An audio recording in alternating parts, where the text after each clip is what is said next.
Let's start. So I replayed through the first chapter to save Medale.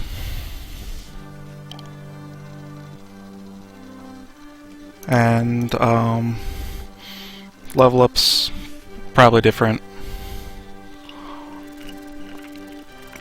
In fact, I know they're different. I used a speedrun strat, or I guess not a speedrun strat, a ranking strat for Sigurd's first levels because the game, when you start it, always starts at a certain RNG number, or seed, I guess, and it goes from there. And I believe the only reason why that happens is because they want the bandits at the beginning of the chapter to hit you, so it has a bunch of sub-25 numbers in it, which is what the bandits hit rates are against most of your guys. But if you move certain ways, then Sigurd will always get like strength and speed and defense on every level. It's pretty rude. Unfortunately, that does mean a whole bunch of people don't get kills. Like Arden literally did not get to fight a single person because he needs to stick in the castle and not do anything for a bunch of turns. Which, to be fair, he doesn't do anything regularly, but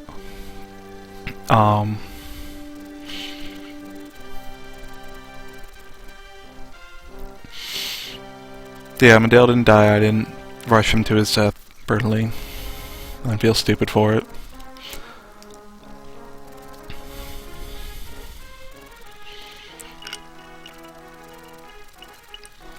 So I mentioned there of the Great Verdane Forest. It's certainly something.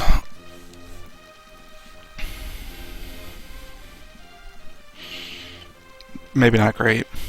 So this is a castle in another country, Augusta, which is the leftmost country. And this is our good friend Elchan.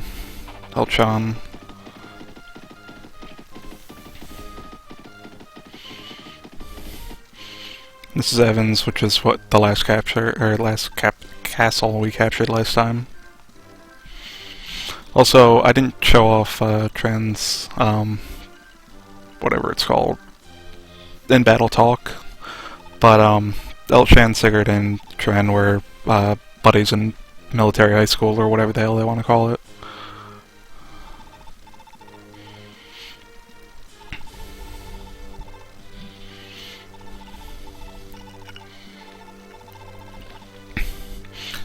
We got Elchan watching our back. They're gonna get wasted. It's all good friends should.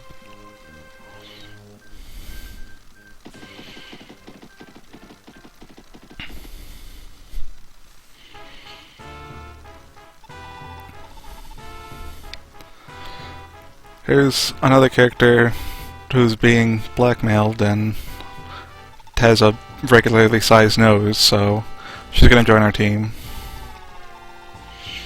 And my best friend Shannon there. We'll get to him way later.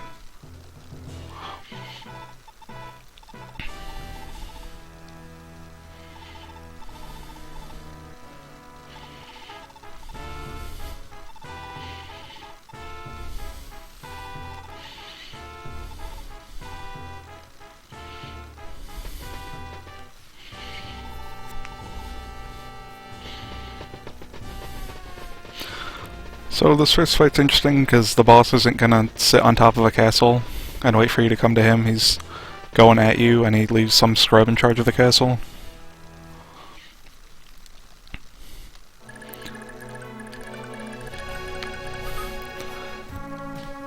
Ken Boyce, he's got a silver axe, which has got 22 might.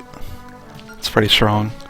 All the Verdane royalty is losers and they don't have royal blood, so they don't matter at all.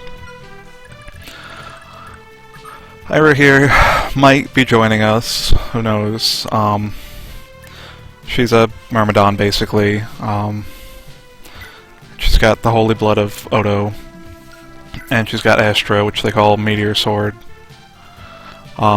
which is just 5 straight attacks in this game. It's no half damage or anything like that. It's just straight up you attack 5 times in a row. If you activate it and you are doing more than like 2 damage to a person, you're probably going to kill him. So, in every chapter except for the first one, and chapter 6, I think, you have this main base castle, where you've got all your units. Everybody can get deployed. You just tire them. These spots are how many units we're going to get. And you can go into town. There's an item shop where you can buy stuff. Fortune teller is basically worthless. It tells you who you're married to or who you are most in love with, but that doesn't really matter. It also tells you how many times you've died, which the game keeps track of. You can repair your weapons, because weapons aren't like other games. You can store stuff, but never do that. The pawn shop, you can sell items off one character and buy them with a different character. So, for example, if I wanted to sell, like, Sigurd's steel sword, because he doesn't really have a reason to ever use that, then, like, say, I don't know, Alec could buy the steel sword and use it. There's also the arena, where it's a lot different from other games. It's 10 set battles. You don't need to fight them in a row. You get healed up in between each battle, and you just keep fighting until one of you is dead, and you get money and XP if you win. First battle's worth 1,000 or 100. No, 1,000 money, and then every battle after that's worth 500 more. So, the beginning of every chapter is desperately trying to get as many non-Sigurd people through the arena as you can, because then you get more money. And luckily for you, the viewer, I already did that in the save state. So, Troyan got the furthest with 6. The high arena guys are hard. You can see here, most people stopped at 4. Ethlyn can't do anything because she's not very good. Our crappy units are also unable to do anything. I'm gonna fight through it with Sigurd just to show what it's like, but most future levels I'm just gonna skip it, because it's not particularly interesting.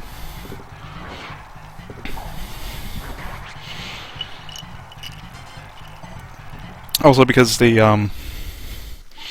RNG is already determined, I know Sigurd's gonna win this one all the way through.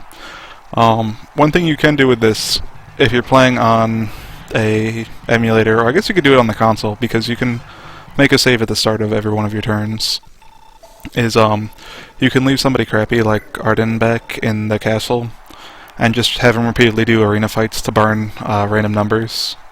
So if you make a save state and you attack somebody and then they trigger like a skill or they get a crit or something and you die, you can just have Arden repeatedly throw himself at somebody in the arena 10 times, and then the random numbers will be different, but we're not going to do that. We're going to use Arden, definitely, in this battle. This is the 4th fight. Enemy Myrmidons are huge bastards, because they're very strong and they'll destroy you.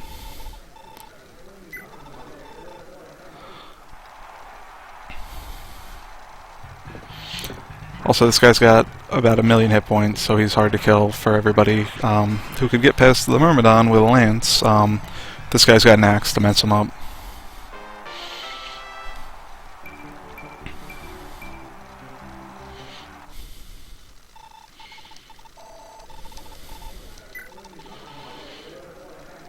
And then there's a wizard with a speed ring. And wizards are brutal in this game, especially wind wizards. Wind is the best magic by a decent margin.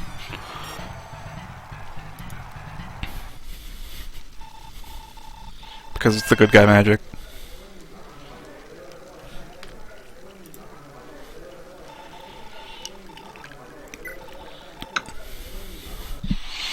And then there's this asshole. So, General is, Actually, if Ardan promoted, he would become a general. And they have this skill called Big Shield, which you saw like on the first round of the fight, where he just didn't take damage from attack. It's a level % chance of activating. There's also an enemy only class called Baron, which we'll encounter later in the game. They all have Big Shield, and end game they're all going to be like level 30, so that's just like a 1 in 3 chance of like not doing damage, which is cool. And by cool I mean tragic. Forgot to repair everybody's swords, so we're going to do that real quick. Also, we'll give somebody Sigurd's steel sword.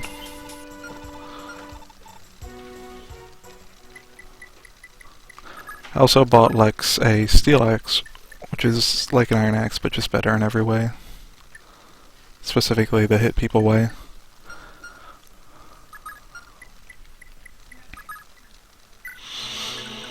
Alright, and so it's finally time to actually start playing the map. One important thing on this map, I believe, you want to have Finn talk to Tran, because this is the first talk option in the game that actually gives you something.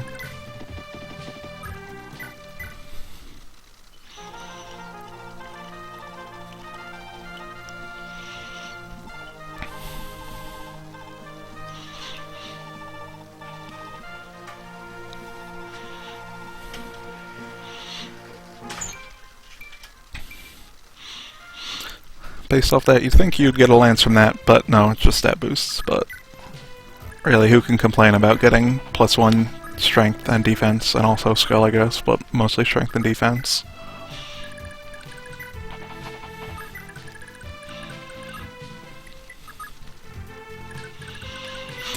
So one thing about this game is, at least in ranking runs, what you want to do is you want to kill every guy on the enemy's squad. Squad being like the guys that they deployed with. So if we killed all 12 of these guys except for Kinboyce, he would run back to his castle and he'd get a new squad and he'd come out and fight you, which is useful because in a ranking run you want to make a slim sword with 50 kills on it as soon as you can, so that every sword user can get through the arena. We're not going to do that because it's really boring. But we might make a powerful weapon later.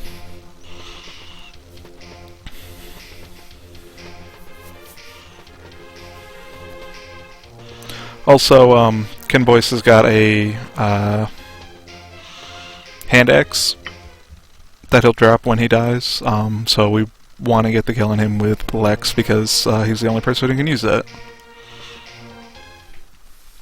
Also, we have a minor time constraint in that that bandit will burn down a village if we don't get a move on it. Also, Ardeen and unknown character are escaping with the help of Prince Jamka, who is the good guy prince.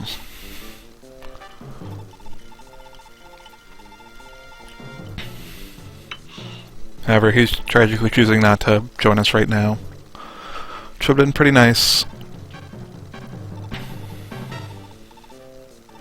And here's Dew. Dew's kind of weird, he just shows up and he hangs around. He's got really no reason to be here at all.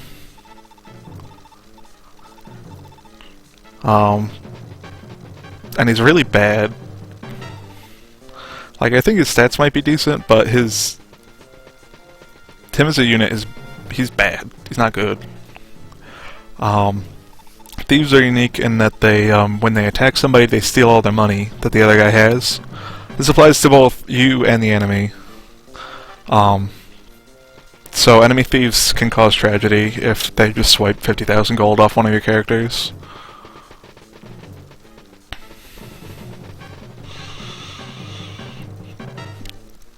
Anyway, this second squad will always chase after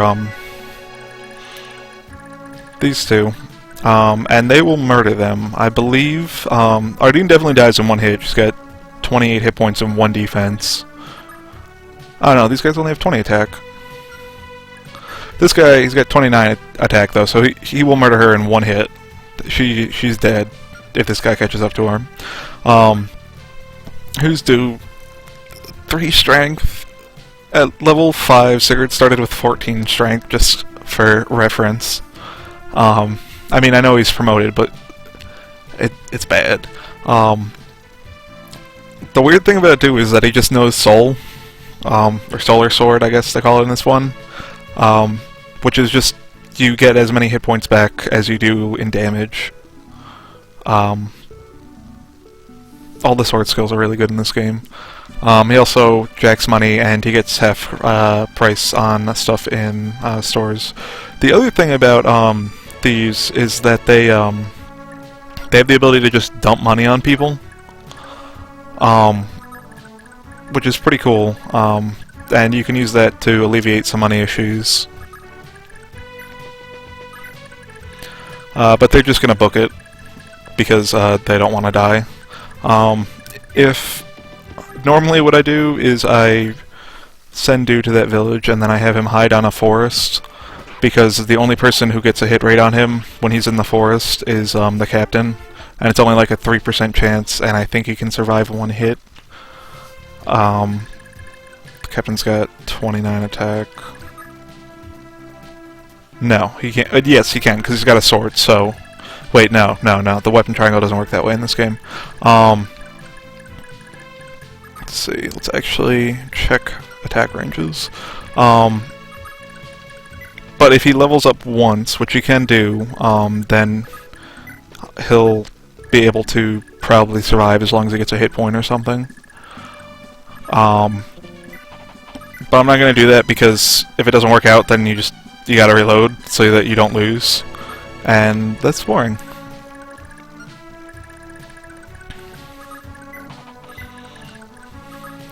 I also like thieves. We're not going to get a good one in this game, just spoilers. The other thief we get is good for exactly one reason, and it's not anything that has to do with her. She just gives you a good item.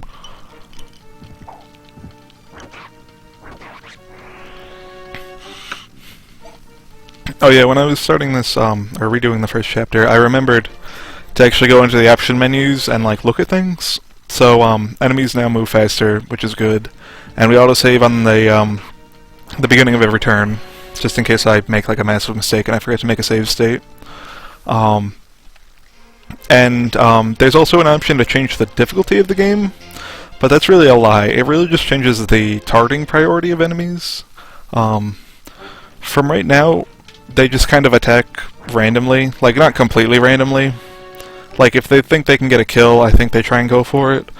But on hard, they just always attack whoever's near them and has the least hit points. Which, I mean, is okay, but it gets kind of predictable because you know exactly who they're going to attack.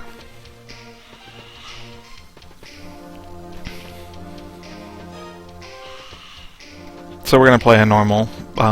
Just because really no reason not to. Oh yeah, I forgot to look at Ardeen. She's got the holy blood of bow in her. Spoiler, she never gets to use bows. It's completely worthless. I think it improves like her luck stat, or her luck growth rate. It's not great. But she's your basic cleric. Relive is Mend in modern Fire Emblems, with Live being the heal staff.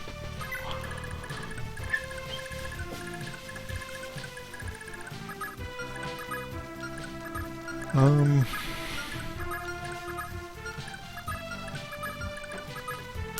think we're gonna go pull back just a little bit for another turn, and then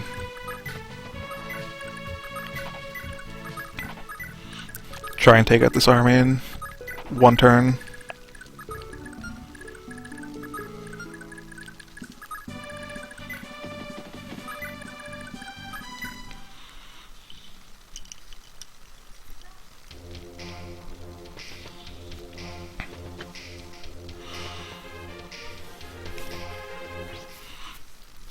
don't care if Sigurd gets attacked because he's indestructible and inhittable by bows, I guess. I don't care if Lex gets attacked because he's got a shitload of defense. Lex also did not get to attack anybody in the last stage. Any experience he has is from the arena on this one.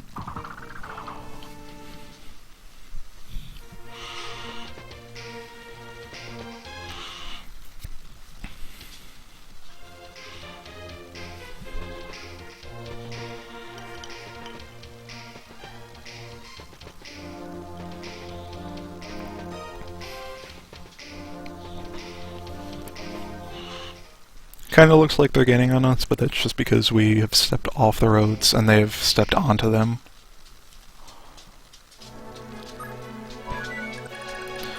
Alright, I did not buy Alec the, steel sword, which probably could have helped here. Let's see, steel has, oh wow, it's getting messed up. I think steel has an attack rating of 8. Guess I could check. Oh, I did sell it though. What's the... Oh wait, no, Noish has a steel sword. Oh, 10, so... that might have helped, but... Oh well. We'll live with our mistakes, and if we can't, I have a save at the beginning of the chapter, so... Oh, that guy had a hand axe. Well, that would have been real bad if he hit.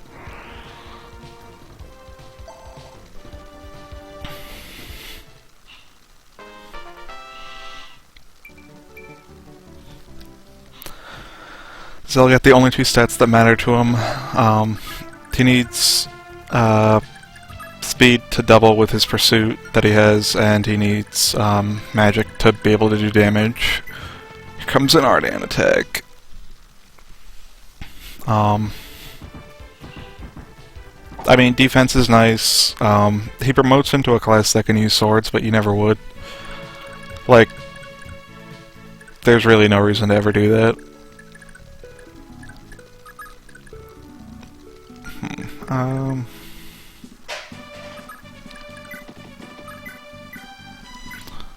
I don't think we're going to be able to kill everybody this turn, so we want to set up a defensive formation, which we might not be able to do with our current units. Because I might have extended Zell too much. Well, let's just go for the gold. No, we didn't get it. When you're adjacent to your spouse or your sibling, you have a chance to crit. I believe it's a 10% chance. And, crits do a lot of damage in this game, so... That definitely could have been... probably wouldn't have killed, but it would have at least brought him down into the range where Noish could have killed him.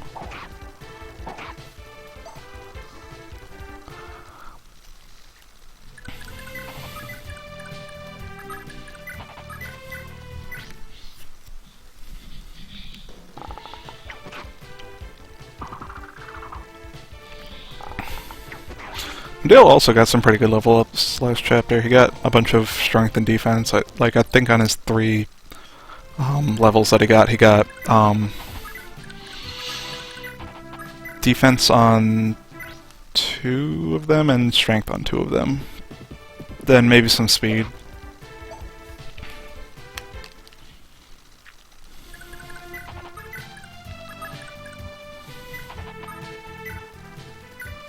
Yeah, I agree. FE4 or FE5 getting a remake would be extremely good. It'll never happen, though.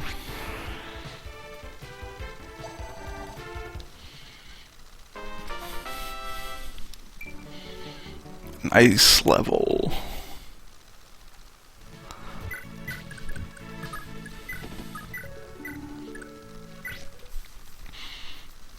Alright, Azel might still be dead. We'll see. The dark green forest you can't move through. Well, I think you can move through them... No, I don't think you can move through them. Like, maybe bandit classes can move through them. But I don't think any unit we'll ever get can move through them. Actually, you know what? I realize Azella is almost definitely dead as long as Kinboy decides to go murder him.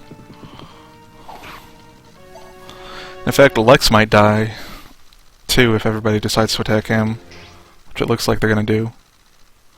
He's probably dead. That's why we got an autosave at the beginning of the level.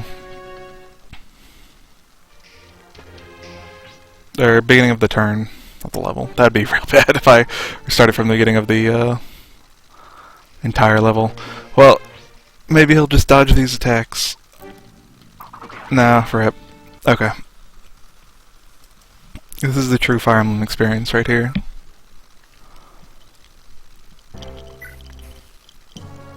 Actually, this is not the true Fire Emblem experience at all. At least in the Game Boy games, if you got to that point, that character was dead unless you reset the level. Okay. Let's try and play this a little bit more intelligently this time. These two can just get the hell out of here because they can't do anything. We'll attack with all of our cavalry units and then just pull back and leave Sigurd in the way because Sigurd's not going to die. He's got 45 hit points, 12 defense, and X's probably won't hit him, so yeah, rip.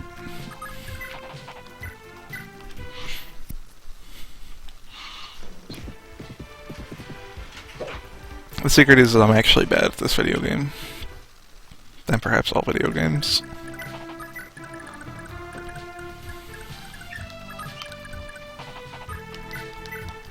Alex should probably be able to kill this guy. I could have done the math and found out on my own, but math is for nerds.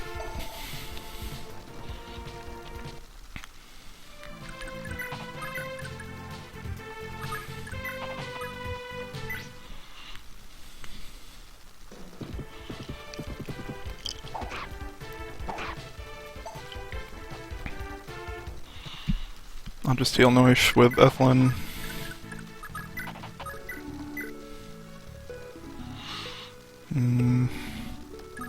How many moves would he have left after that? Probably a whole bunch.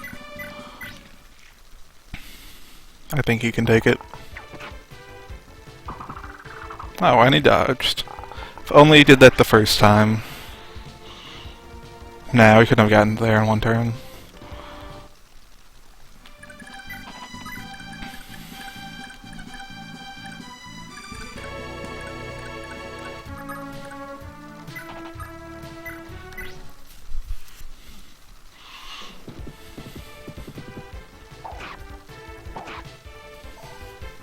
Alright, get a better level up this time.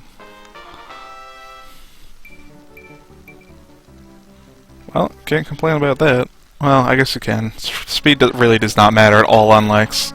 He's going to have an attack speed of 0 for the rest of time because, Axes weigh 18 units.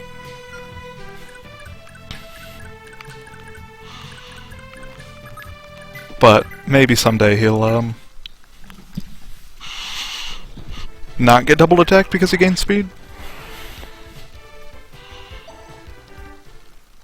Probably pretty unlikely, but possible, I guess. I didn't check Trend's stats. He probably can't survive a turn in the Thunderdome. I'll have Sigurd kill that, archer and then move a tile up so that the guys on the right need to move through him to attack the guys at the top, and then hope that Kinboy takes the bait.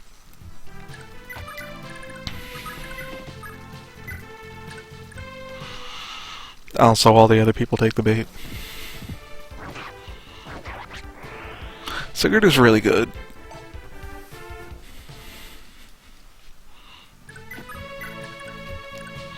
And not forget to move these two.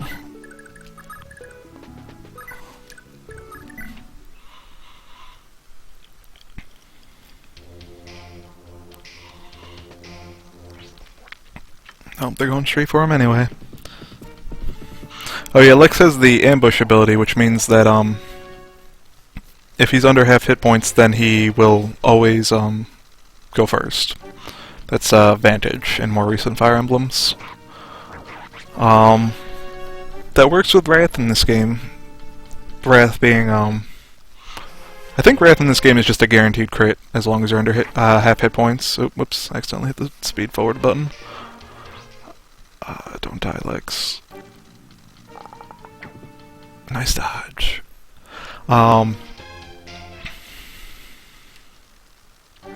So there's okay, so spoilers in this game, you have children. Oh wow, don't die. Neir, I think? Yeah. Well, he's using a hand axe, so that's not the most dangerous thing in the world. But yeah, so there's kids in this game. You pair first generation woman unit with a first generation man unit, and you get a baby. The kids' stat growths are based off of their parents. I forget the exact formula. Like maybe it's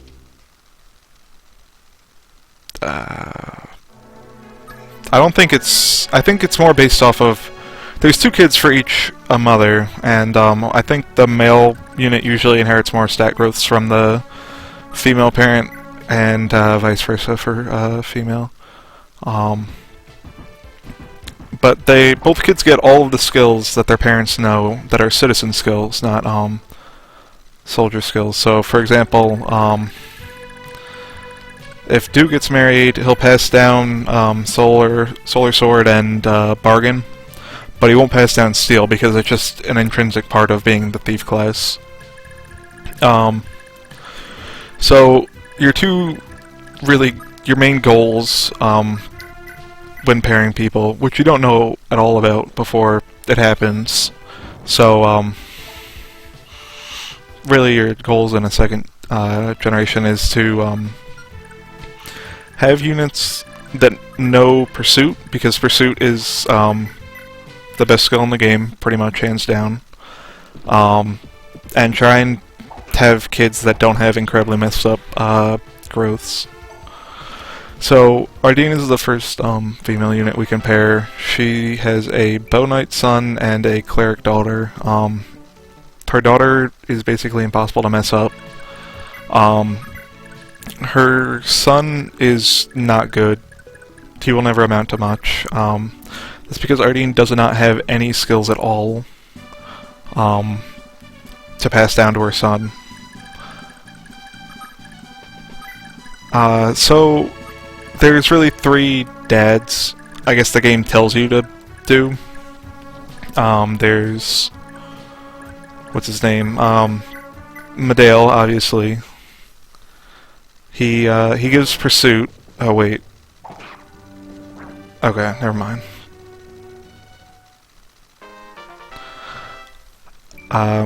Medale's not really that great of a dad.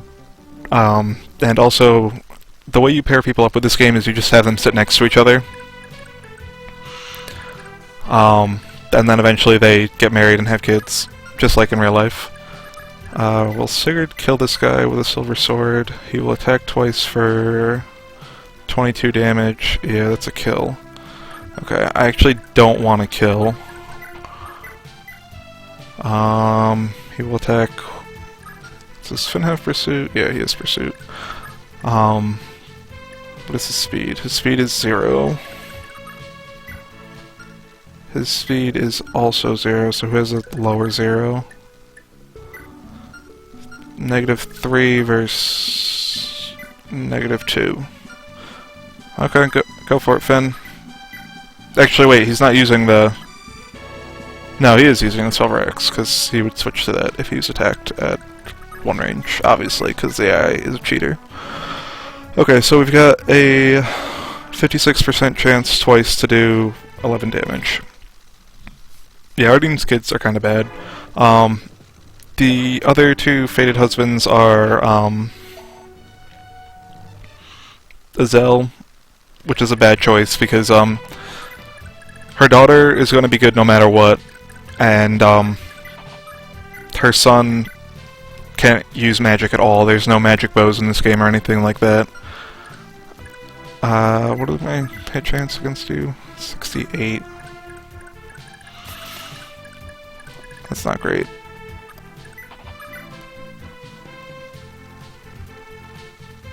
Yeah, sure, go for it. Oh,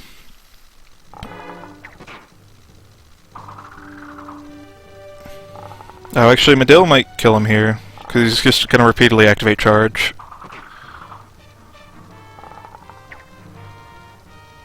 Okay. That was about what I wanted from the results. And then there's Jamka. Spoilers, we get Jamka on our team. He's okay. Instead of giving Pursuit, he gives Critical and Continue. Actually, no, wait, no, he doesn't have Continue. He has Continue and Charge. So basically he's a worse, what's his name? Medale, because he doesn't give Pursuit, which is a better skill than either Continue or Charge. But Charge is pretty good on a Archer, because you can just kind of be like whatever. Actually, would I Iron? Oh yeah, that's right. Iron weapons don't have better hit rates in this game. Yeah, nice kill. And honestly, it doesn't really matter what you do with her kids, because they just really do not matter. You get better units almost immediately. Kind of to a ridiculous degree. Also, Ira has kids. 2nd gen. Spoilers. She joins our team. And her kids are both sword fighters, myrmidons, or whatever you want to call them. And they're pretty decent. She gives them, or I don't think she gives them Pursuit, but both of them have Pursuit innately, so it doesn't really matter. So really, there's a couple options. One of them is Lex, because Lex gives Elite, which is really nice because you get those 2 units right at the start of the game, so they will level up really quickly and fight. Welcome, Noxzone. I did actually. I had to reload. It was tragic. But right now we're talking eugenics, because that's really the Fire Emblem forte. There's another sword fighter we get next map. Don't ever pair them together because it's a bad idea. It's dumb, stupid. That does give them Astra and Luna, and I believe in this game you can proc Luna on Astra hits, which is rude as hell, but we're not going to do that. Who's the 3rd person you want to pair with Ira? I honestly can't remember. We're probably just going to pair her with Lex, because that's easy. Oh yeah, that's right. So in a chapter later in the game, certain pairings will have like a special dialogue. The special dialogue for Ira is Lex, that sword fighter I was talking about, and Ardan. However, Ardan's got a very important job, and that's he cannot marry for a while. You get a secret if Ardan is not married, and it's a really good secret, so that's what we're gonna do. Sorry, buddy, but I know you're willing to sacrifice for the cause. Ardan's also not really a good parent. He just gives ambushes. I mean, it's nice. It's not great.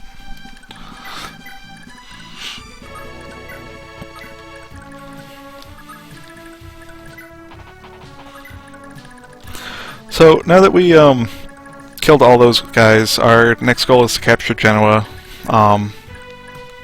Ira here will attack anybody who comes into range, and you know, it's not like a guaranteed kill unless she activates Astra, in which case it's a guaranteed kill.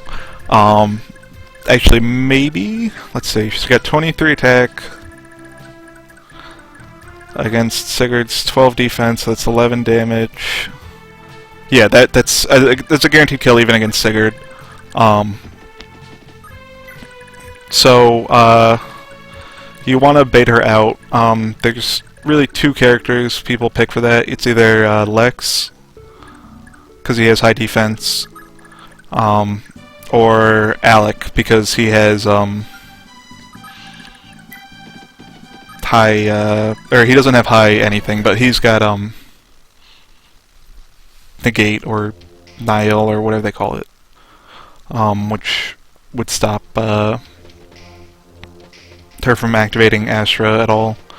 I don't have a plan at all for that. I'm just gonna see what comes to me.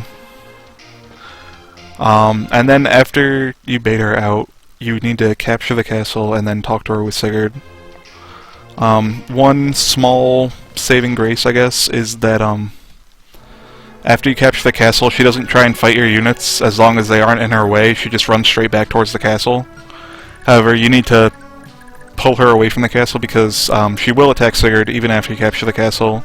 And if she does that, either she or he is going to die.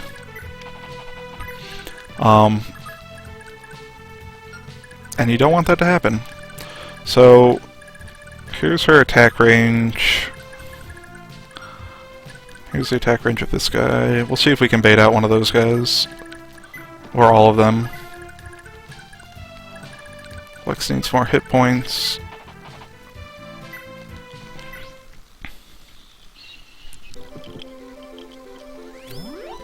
If you guys want, we can marry Arden to somebody, but not until after next chapter. I don't know who it will be. It might be somebody with like really bad kills, or really bad kids, that I don't care about, but yeah, let's get him married to somebody. The characters he has like conversations with are Aira and another character that we'll be getting later on. Her name's Fury. She's a Pegasus Knight. She's her kids are really good though, like absurdly good. So we're probably not gonna give Arden her hand in marriage. I guess we could also give we could use Tran to bait her out. Tran's got lots of defense. Speed isn't terrible. What is hers? It's 17, weighted down by 6, so that'd be 11. Yeah, there's no way you could not get doubled by her.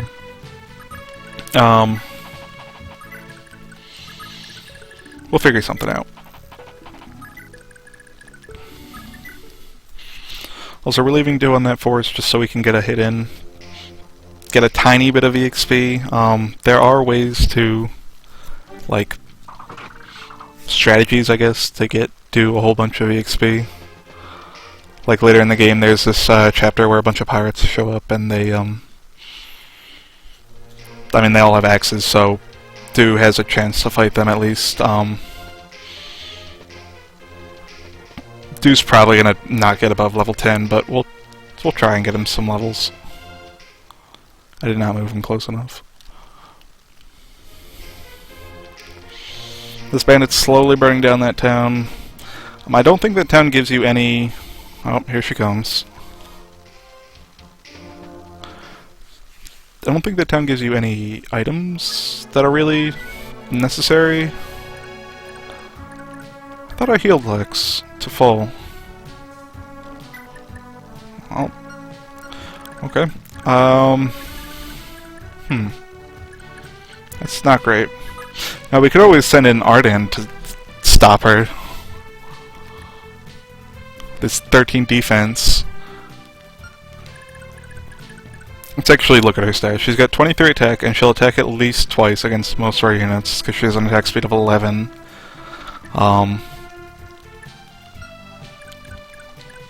She wouldn't double... No, she would double...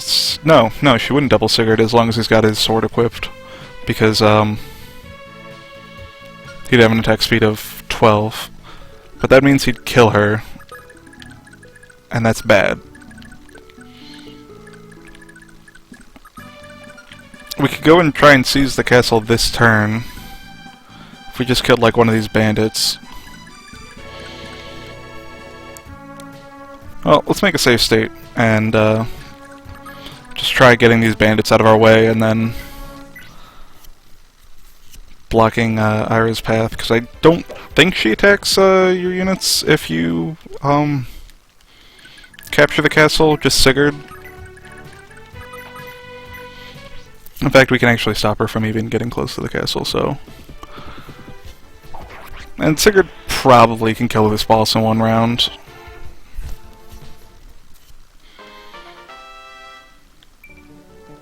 Nice level. Oh man, I'm getting such good levels. I looked up the Holy Growths, Holy Blood Growths, and Neir gives like plus 30 strength and like plus 20 defense to your defense growth or to your stat growths. Oh hey, yeah, there's a unit in the way. Okay. Hopefully she attacks Tran and Tran decides not to murder her. Otherwise, we're reloading state.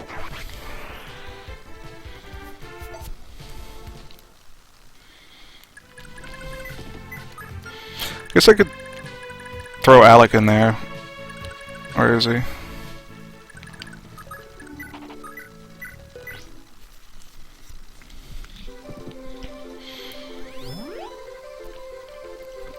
I don't know if that one hit point is gonna matter, but we're gonna try.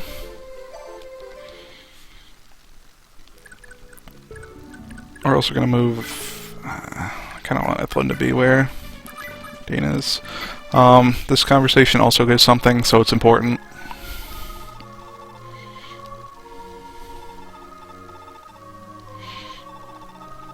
This is the most important staff in the game. The return staff. It's like kind of important. I mean, like, it's sort of useful, like if you were to get attacked at your home base and you didn't know it was coming, so you didn't leave somebody there. Or on later levels where you kind of need to crisscross your paths and your home castle is like in the middle of the path, so it doesn't really matter that you just don't have a like that you're going backwards. But more importantly, it gives like 85 experience every time you use it, and you can't really argue with that. It's pretty much the only way that Ardine's ever going to gain any significant levels. So we're going to immediately sell it and give it to Ardine, and she's going to pretty much spend the entire next level, because the next level is pretty much the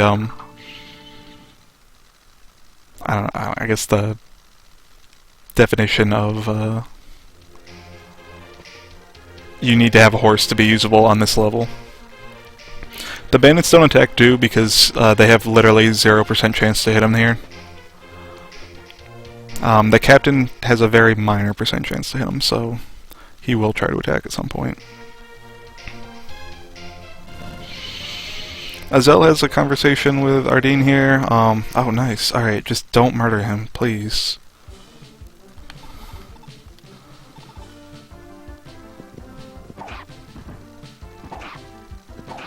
Nice! Alright. We're good. We survived. Alright. Sigurd can totally chump this guy, right? No, actually. Luckily his good friend Tren's there to throw a javelin at this guy. Well, hope this hits. Nice.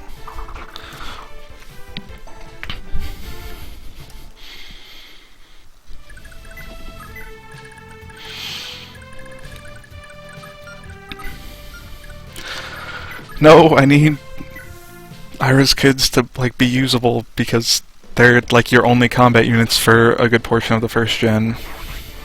Or the second gen.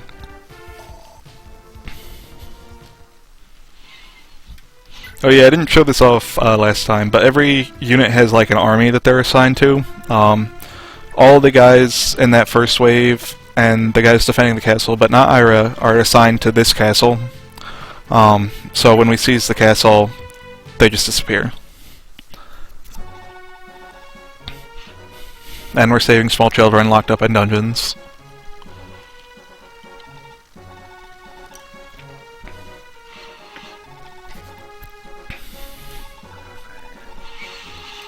Ira is this kid's aunt.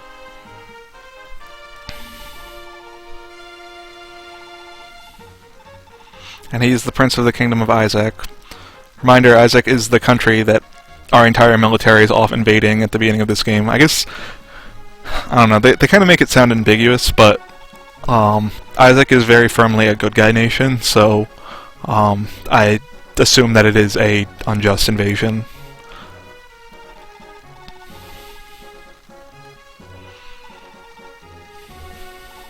Wi-Fi comes in with the truth bombs. And Sigurd is kind of a good guy. He's a kind-hearted man. Hopefully that never comes back to bite him at any point in his life. Perhaps later in the game. So our next goal is, I don't even remember what this castle is called. Mardo? Actually, we could check. Marfa. Sure. And then we get to go through the dangerous forests of Verdan. Look at all of these forest tiles. We get to walk through them. I hope you're ready for it, because I sure am.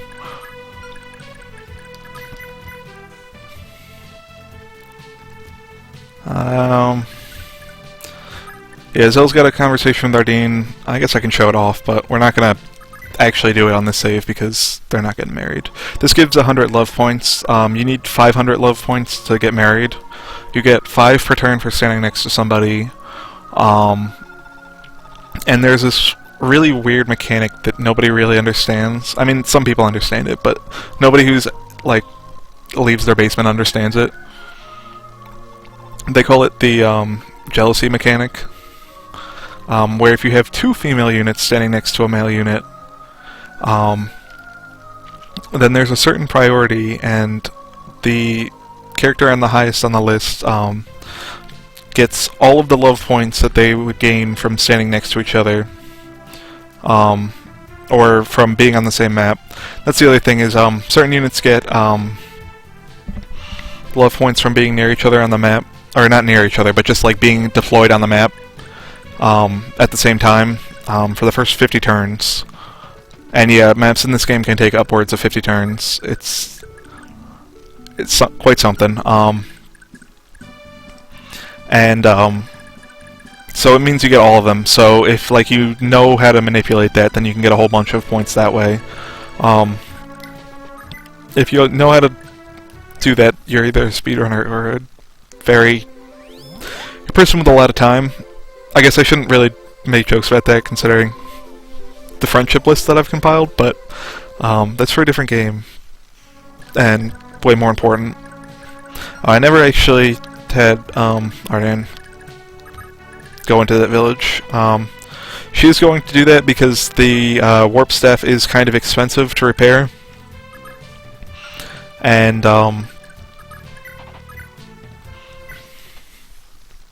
we want to use it a whole bunch. It's got 10 uses, and I think it's 20,000 gold to repair. Yeah, Very Main Wars friendships are pretty much the most important thing in the universe, which is why I chronicled them. Ethelyn's growths are shit, by the way. I think she has like a 10% magic growth. Arden and Ethelyn are gonna just trade staffs because, at least that way, she can heal some hit points, and Arden won't ever be healing anybody after this stage, but she can pretend like she can.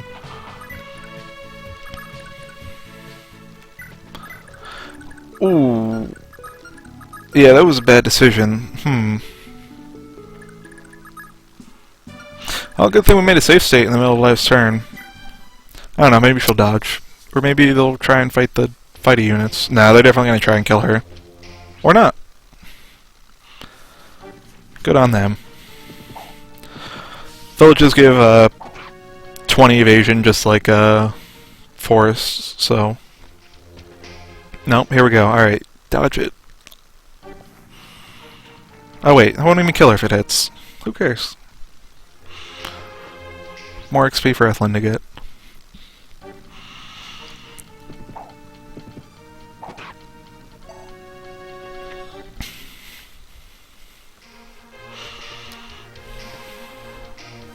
Nobody wants to fight Du. He's too powerful.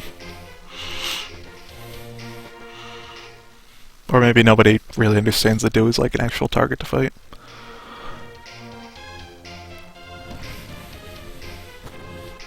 So we got 4 turns to retake, or to save that that town.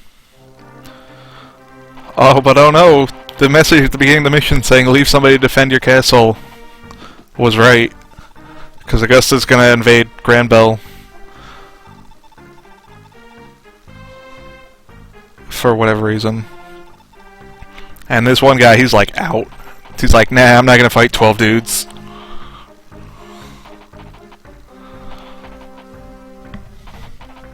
Good thing we got that return staff, because now we can send Ardan back to fight.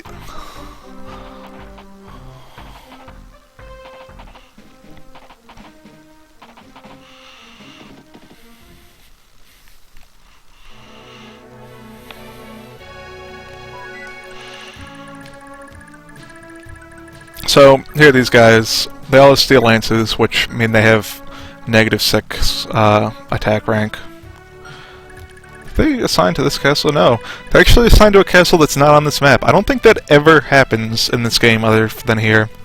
This guy's got a silver lance, which is pretty good.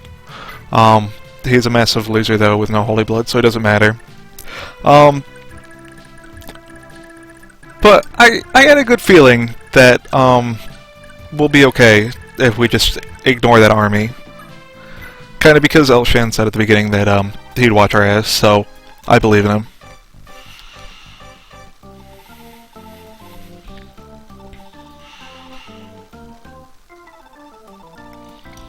So she's the princess, I guess, of the former king of Isaac. I assume that they have just like a direct monarchy and not like some goofy elective thing or not.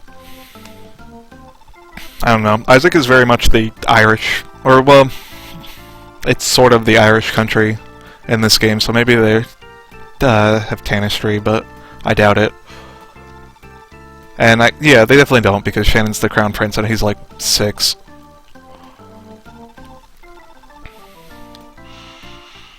So she joins our squad.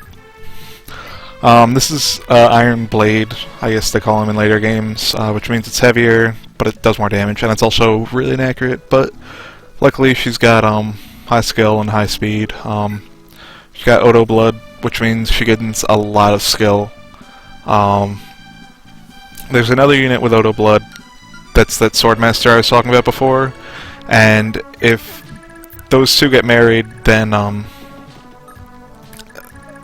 their kids will have like in the excess of like 130 skill growth, which would be really cool if skill was a thing that mattered in this game. Like, I think sword skills activate on a skill base percentage, but you can't rely on that. That's not like reliable in any way. I don't really got much of a plan here. I usually stall them out back near that forest.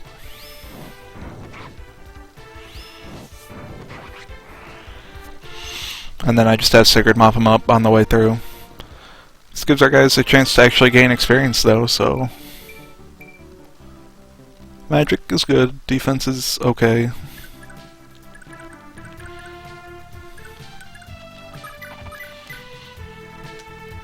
I got a 33% chance of messing me up.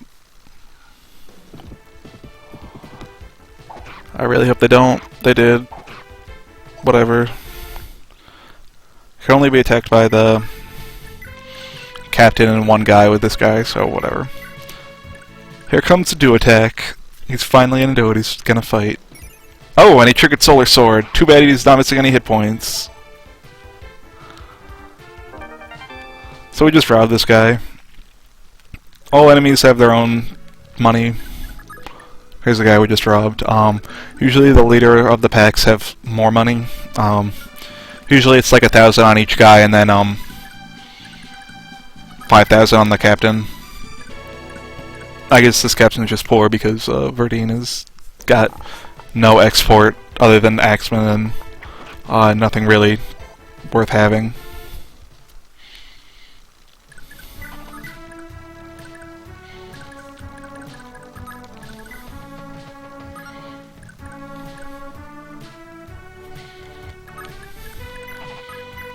I can steal from the dudes that I'm murdering, and I will. Actually, I guess Etlin's gonna be holding this choke point. Ardan will die if I leave him there. What's your evasion on just, like, whatever? Okay, that's not great. But it's better. Yeah, Etlin's gonna hold the point. Of sorts.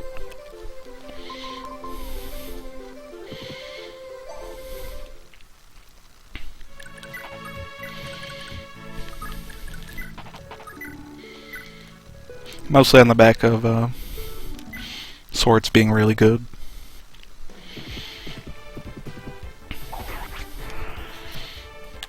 But that just leaves Lex on a forest as the only unit who can be attacked twice. I guess I could move him here and he'd only be able to attack... Yeah, sure. Let me move Ardan here. And I should have bought Finn a Javelin so that he could contribute here, but oh well.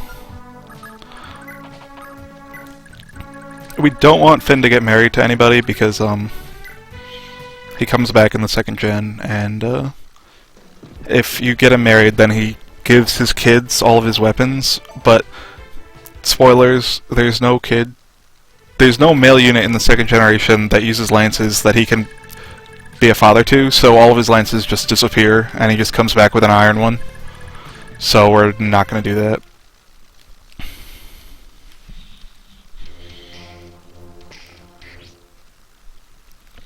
Alright, as long as this guy misses, we are in pretty good shape. Well, thanks a lot, guy. As long as the captain decides not to attack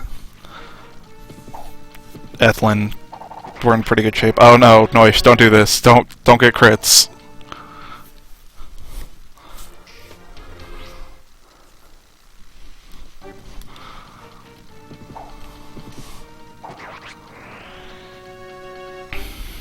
Alright, whatever. I don't care if they kill people as long as they don't get hit while they're killing people, because then it doesn't matter. Nice dodge, X-Man. Alright, don't get hit, because then you'd be in danger of being killed by the captain as well. You can't kill him. Noish can get the kill.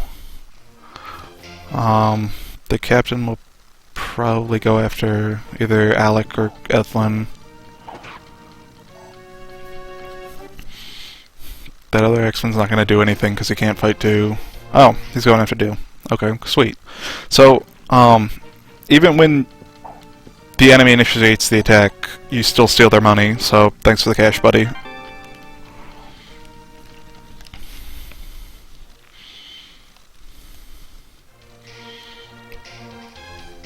Wow, they're still not moving an army out? Oh, no, here we go. Oh wait, no, okay. So here's Elshan. Elshan's gonna save us. Elshan's sister, the Greek god of fate, or one of the Greek gods of fates. Here's the Cross Knights. Cross Knights are huge jerks, in the sense that they're really good. And he only brings out 8 because he knows Elliot's like a loser. Elliot can't fight him.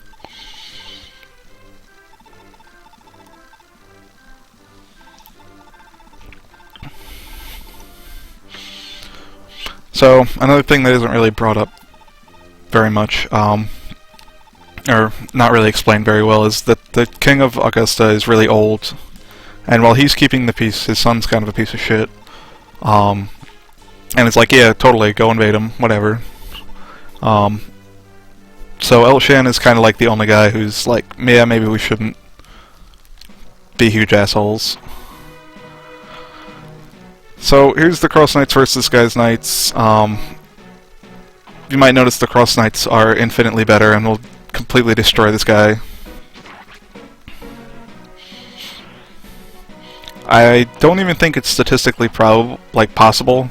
I know it's statistically probable that it can't happen, but I don't even think it's statistically possible for them to actually get to your castle in any meaningful amount of time, or like fight back in any way, because the Cross Knights all have javelins and they're just gonna murder like 4 dudes per turn. And then there's Elshan, and Elshan is, well, we'll get to him when we get to him.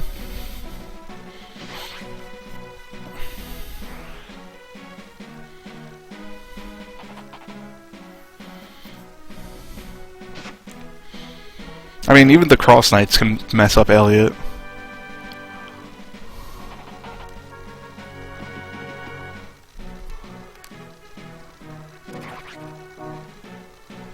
Yeah, that was Elshan right there.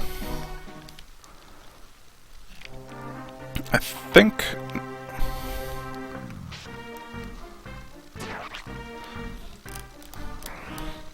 yeah, look at all this XP that we could be getting.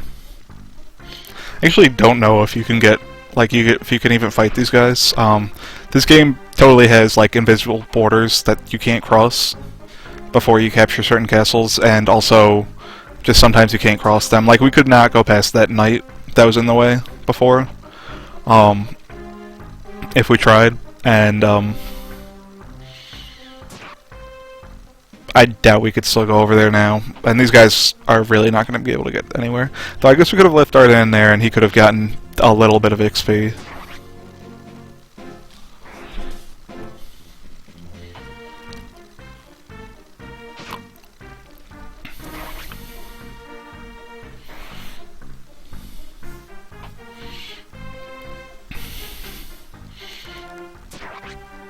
So yeah, Elshan and his Cross Knights, pretty good. The only reason Elliot's not going to die here is he's attacking from range.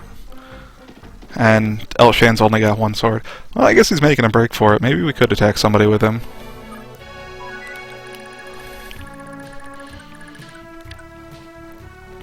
So here's just the Cross Knights. I mean, they got pretty good stats. If you compare them to like one of these scrubs, they're like twice as good in most respects. So here's Elshan. He has a holy weapon. The Mistleton. It's really good. It gives plus 20 skill, plus 10 res. I believe, yeah, it gives the critical skill. It's got 30 might, 5 weight. It'll murder you. He's got 45 attack with it. Does he have pursuit? No, he doesn't have pursuit. So there's 1 attack of 45 damage, but that's as many hit points as Sigurd has right now. And Sigurd has defense, so he'd live through a turn, but pretty good. Elliot's gonna die next turn, basically. So Elshan's got our back, because he's a cool guy, and our buddy. We're gonna rush off to try and save that village.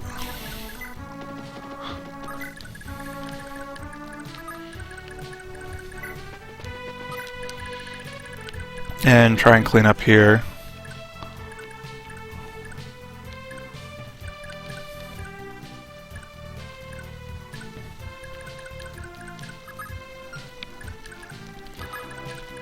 Finn can go in for the kill.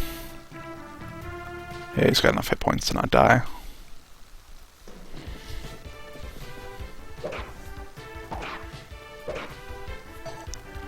Finn went in for the kill. He did his best. Gotta level up. Nice level. Well, strength is strength. You can't complain about strength. Actually, with Finn, you kind of can. You don't want Finn to get too strong, for reasons that'll come up later, but, If he gets like super absurdly strong, that can be not great.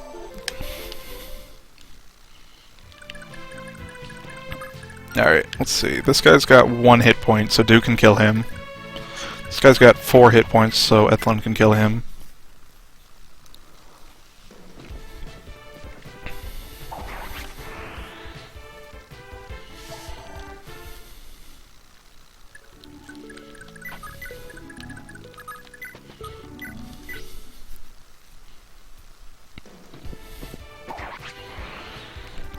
Nice kill, Dew.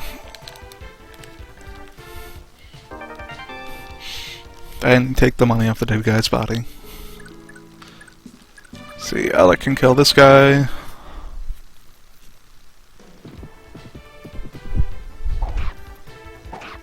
Please stop dying, Alec. I need you alive.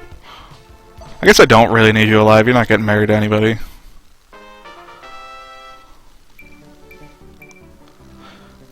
The one thing that you can really do with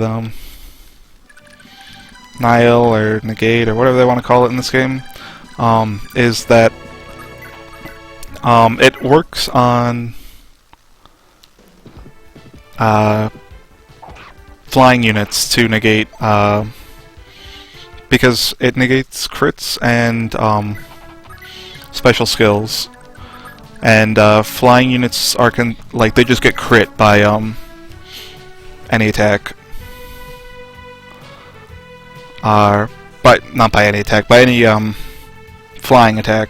Or flying attack. Oh, they get crit by any bow attack. So that does just stop that from happening.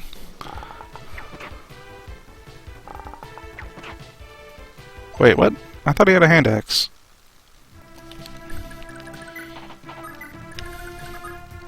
Well, I'm a big dummy.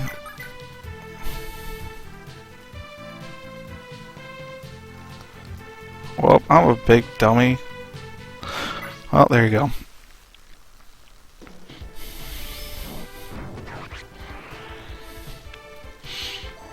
Yeah, it is nice to be able to actually like steal from enemies. And the sequel to this game, or I guess it's not really a sequel, it's kind of like an inter-equal, I guess. It takes place in the middle of this game. Oh, he's got exactly enough attack to kill this guy. Not bad. Thieves can just rip weapons out of the enemy's hands, but only if they have enough constitution. But that's still pretty good. It's less good than it sounds because you can just take weapons from enemies by kidnapping them. But it's pretty nice for the enemies that you can't kidnap and you want like something from them, or just run your thief right up to a like a cleric or something and take the staff away from them so they can't berserk your unit or something like that.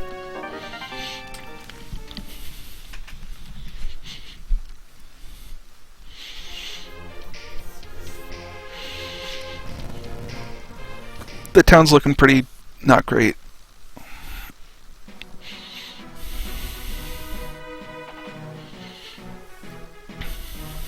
Just gonna speed this up because we know what's gonna happen. The Cross Knights are gonna kill everybody.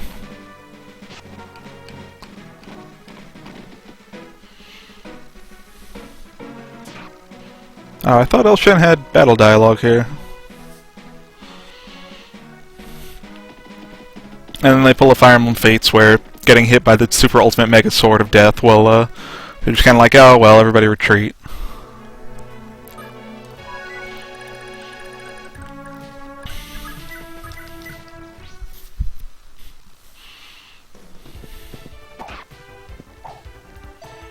Oh, come on, dude.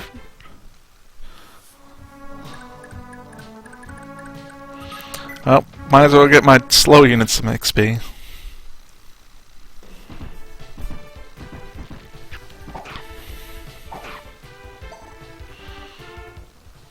Yeah, sadly this is kind of what happens sometimes, is that if your slow units aren't always moving forward, or if it's not a map where you have like objectives where you need to split up to do stuff, your slow units are just going to get left behind.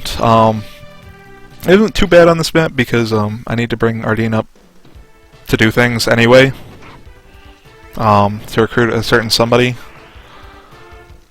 So, I mean, there's no real point in advancing before that happens, but it's still, the next map is really bad for it. Though I guess I do have a chance to do something, it's just not for half the map.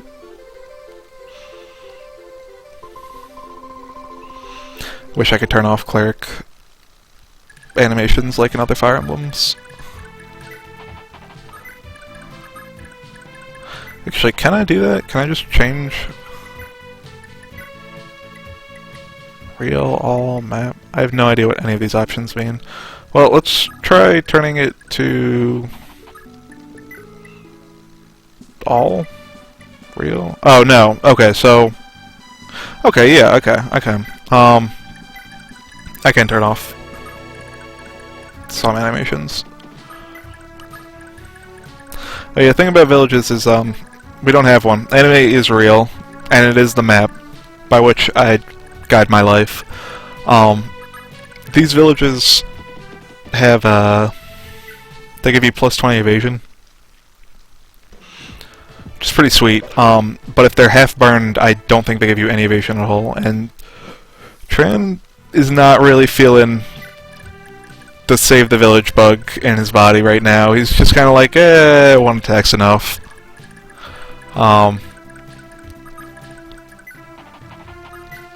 He's gonna keep burning that village down instead of like trying to fight us, so we'll get 500 gold from that village. But as long as the village has one half of a building left, then you still get full. Oh wait, I should turn off. Should turn animations to map.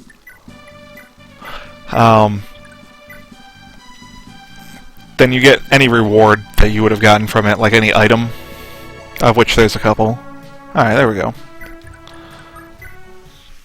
So, there's one thing in particular on the next map where, we're gonna get it by the, like, skin of our teeth, probably.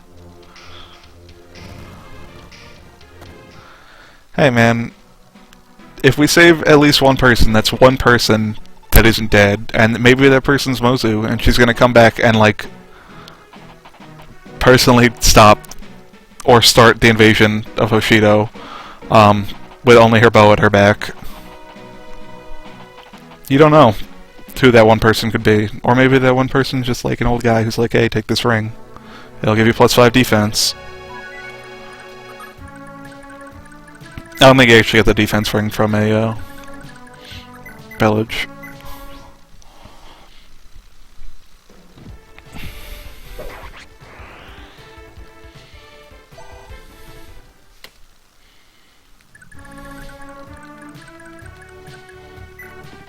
Let's go over here. Well, that's a lot of guys that can attack him, but I believe in Tran. Hey, I don't know if I said it last map, but churches, if you step on them, or if you stay on them at the start of your next turn, you will get healed for all of your hit points at a cost of 5 gold per hit point.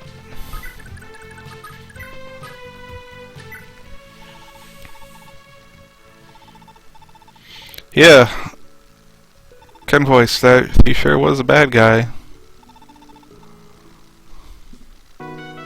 We did it. We finally saved this town from the nobody.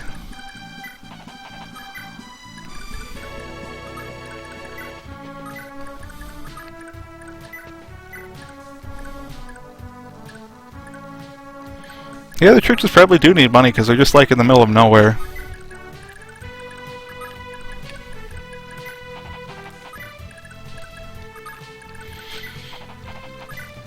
Of course, they could just send somebody to a town, and then the town would give them 5,000 gold. That's 1,000 hit points worth of healing.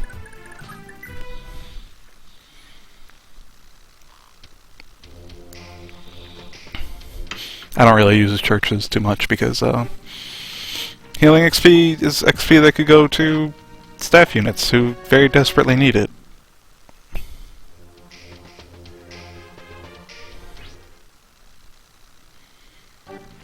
anime is also blood. That is also true.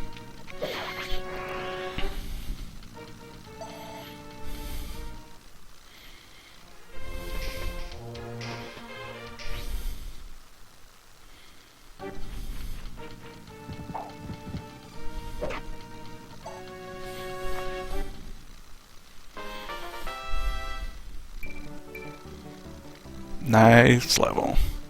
Whatever, Chad's got 17 strength. He doesn't need any more stats. He's good enough.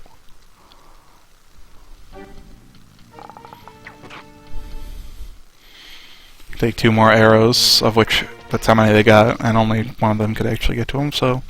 Yeah, it's like I planned this. Totally. They're just gonna walk back in their castle. This isn't worth watching.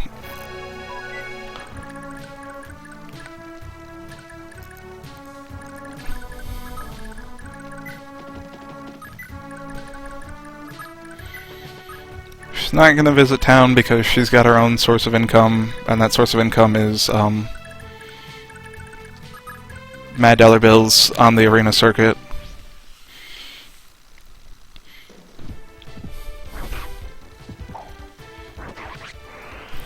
I don't think that town gives you anything.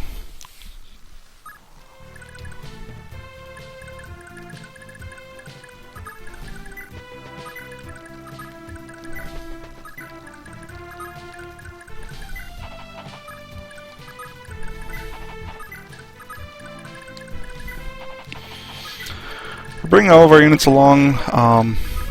There is a big fight that's going to be happening in that forest. Which is... I mean, technically, foot units are better there, but since your foot units are Ira, who is legitimately good there, because everybody's either a bow user or an axe user, which she destroys, or a bow user, which could probably kill her. She's good, and also she needs to be pretty close to Genoa anyway by the time you capture it. But then we have Izel, who's probably would die in that situation. What is it? Ardan? 2 is Ardan. I mean, really, what more do you need to say? And, who's our 3rd foot unit? Oh, Ardeen, who we need to bring anyway. And then all of your cavalry units, because they'll actually get to the fight. Everybody wants to try and intimidate Sigurd. The bow units know they can't take damage, so they're willing to fight a little bit harder than everybody else. Oh no, please don't die. Oh.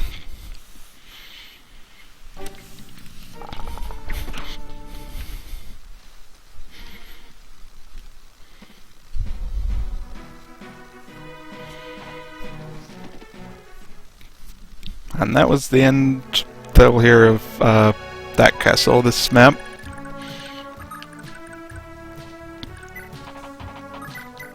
I appreciate them coming in and saving us from the dastardly attack from Augusta. Of course, if they didn't show up, then I would have just sent Arden back and he would have held the castle. Naturally.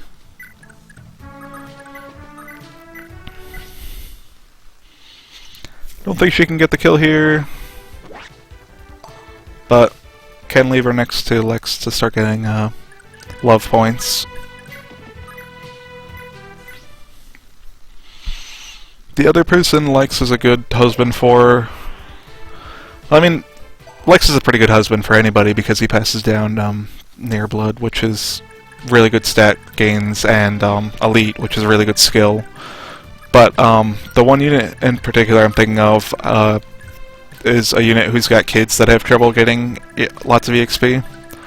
But the thing is that her kids, well, one of her kids is really good, but it doesn't matter how much EXP her kid gets.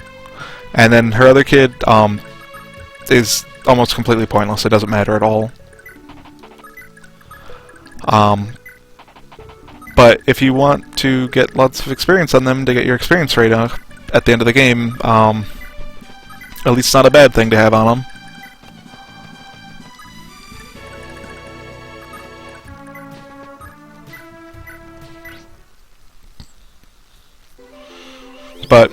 probably just gonna pair those two together. Oh wait, I forgot to turn off Ardene's animations. Ardene's level ups really don't matter at all, but she's getting buff. She's training for when she's gonna pick up an axe and kill a dude. But really it doesn't matter. She's got enough magic to patch up most wounds, and all of her other stats don't matter because if she gets exposed to combat, she'll die.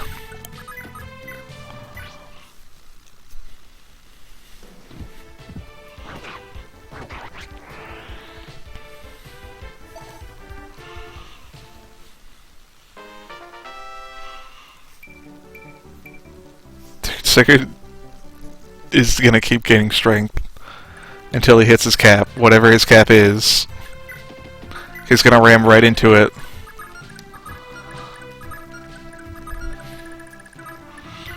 Ira might die this turn. I'll admit my positioning was perhaps not the greatest. I guess these guys are... Hopefully these guys are gonna go for Sigurd.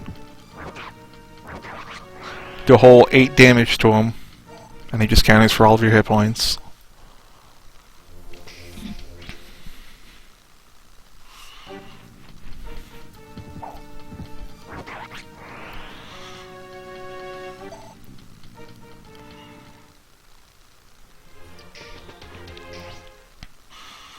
Well,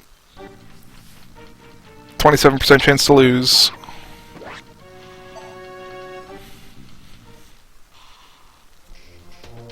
Well, I don't know, what is this gonna be?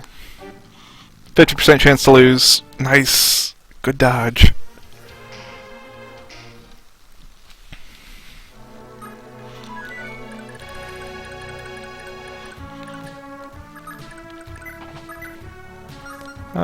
We'll let Ira get the kill.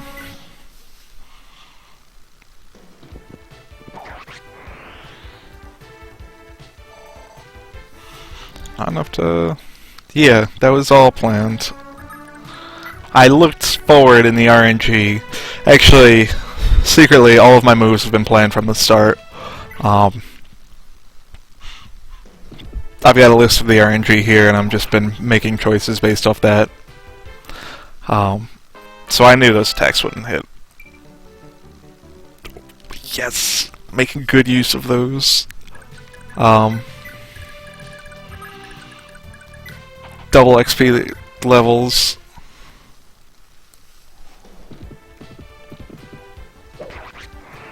Yeah, that was RNG manipulation. It's an advanced tactic I could understand if you don't know what I'm talking about, but basically, it was all planned. No, I don't need stats for this game. Honestly, I mean, some units need stats, but like, Sigurd could probably do okay in the end game with his current stats. I mean, maybe he needs some more defense, but there's ways to patch that up. I got time, I can wait. Gotta wait for the rest of the army to show up. Ethlin can move to that square. Needs hit points. And really, manipulating the RNG for your level ups, that's just basically cheating. Unlike doing it for hit rates and stuff.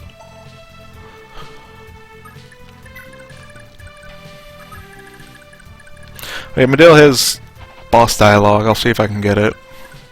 We'll see if he won't immediately get crushed brutally by Gandalf? Gandalf? Yeah, Gandalf. 27 attack? Yeah, you can make an attack. You can try.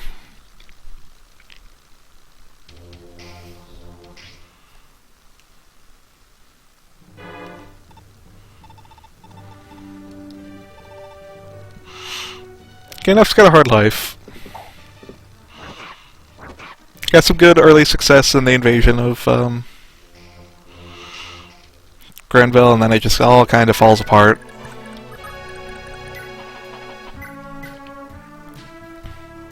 Yeah, 48% chance, and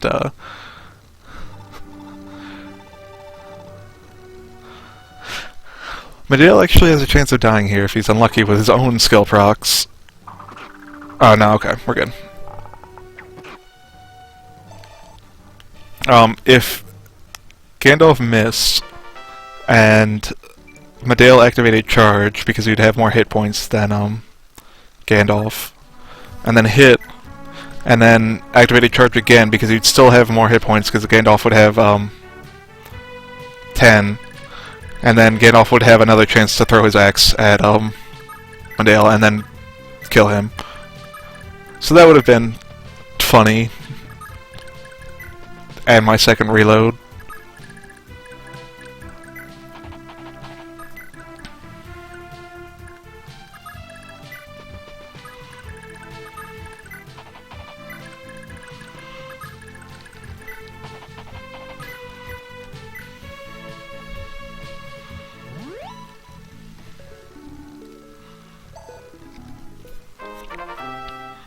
Oh yeah, when you level up like this, you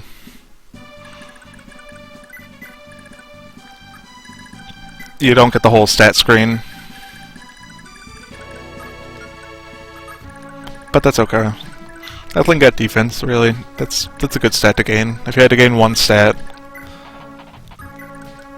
Well, actually she got two stats there, but if you had to gain one stat, then defense is a pretty good one to get.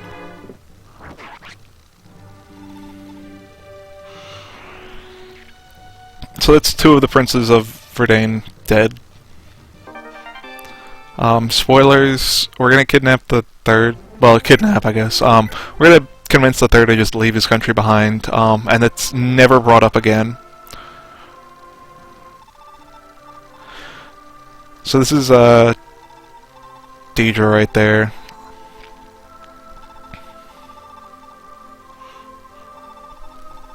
Sigurd showing up, being a nice guy.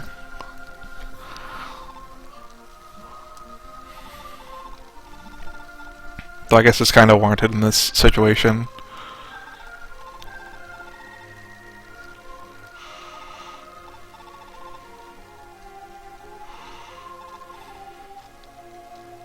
So I don't think Deidre and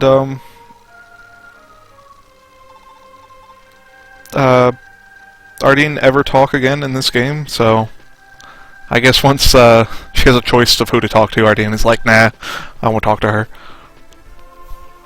So she runs off into the forest. Actually, I think the official localization of her name is Deodora.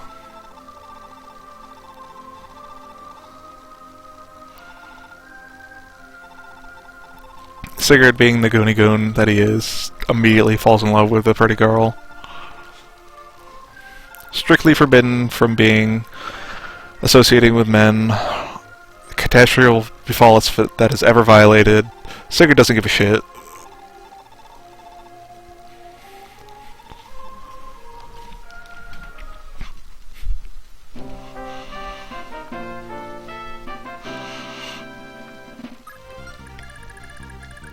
So I believe in the next turn we get like the real first plot of this game. Like, things have been happening, but next turn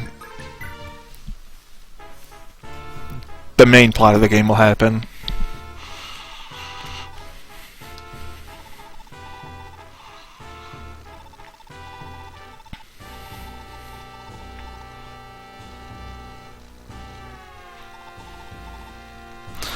So, what is it?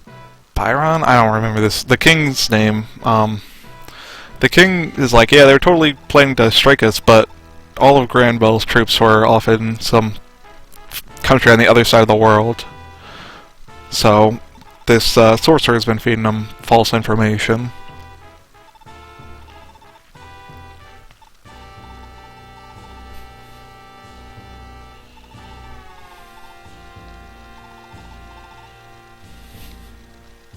Because it's like, yeah, I'm gonna murder this guy if I don't die in this battle, which I'm obviously supposed to do.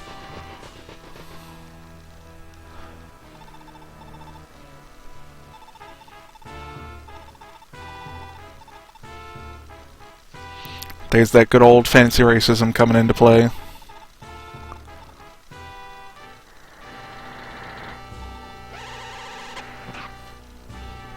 Magic sound effects. Death sound effects. Bateau. Here's Archbishop Manfloy. You know he's a good guy. Just look at that nose.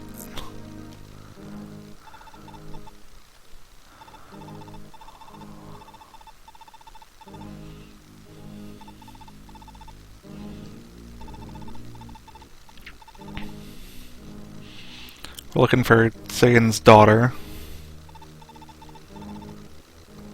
Sigyn's son is at Bahara. And Sigyn was the descendant of the Lot Emperor. So guess what? There's a 13th dragon. It's the evil dragon. It is represented on the Holy Blood screen in the middle by an ominous glowing purple dot.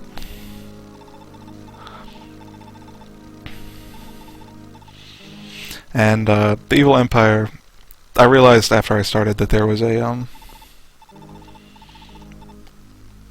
like an opening crawl if you linger on the starting screen. That I didn't watch, but basically there's an evil empire, and they were fucking shit up, and then 12 Crusaders got dragon blood in them from dragons, and they messed up the evil thing, and that's where our Crusaders comes from. So here's this guy. He's got the 3 to 10 range magic with its infinite uses. And he also has the plus magic, 32 attack. It's pretty rough going against people's magic defense. Like, it's not Sigurd. Sigurd's got 4. Trent's also got 4. Ardine's got 10. That's pretty good. She's not going to be tanking the hits, though. There's a way around that, though. And man, I should have moved Ardine up faster. Because Ardine needs to talk to... oops, that's not what I wanted to do. Jamka here. To recruit him. He's a foot bow unit, which means he's bad, but he's got the killer bow, which is pretty good. It's like insanely good, actually. That's 14 might and 3 weight. If you compare that to Medale's just plain Jane iron bow, which is 10 might and 8 weight, and also does not give him the critical skill.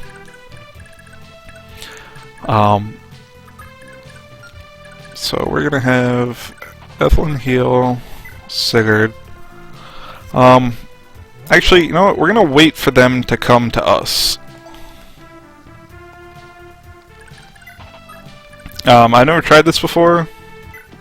In fact, I've never tried this, so let's make a save state just in case something tragic happens.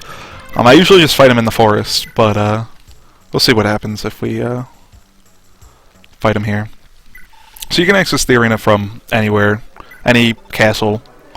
And a special thing about the arena is, after you win a fight, you get all of your hit points back, even if you are like in the middle of nowhere. And since the first round's really easy, that's kind of like a free heal at any castle, as long as you're willing to wait until then to use it.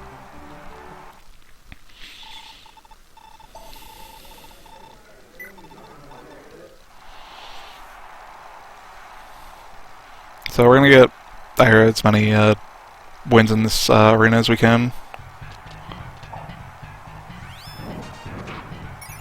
Oh, here we go. Here's Astra. Not really impressive there, but she would have just kept attacking if she didn't kill that guy immediately. They got good doctors in the arena. Actually, she might die against this guy.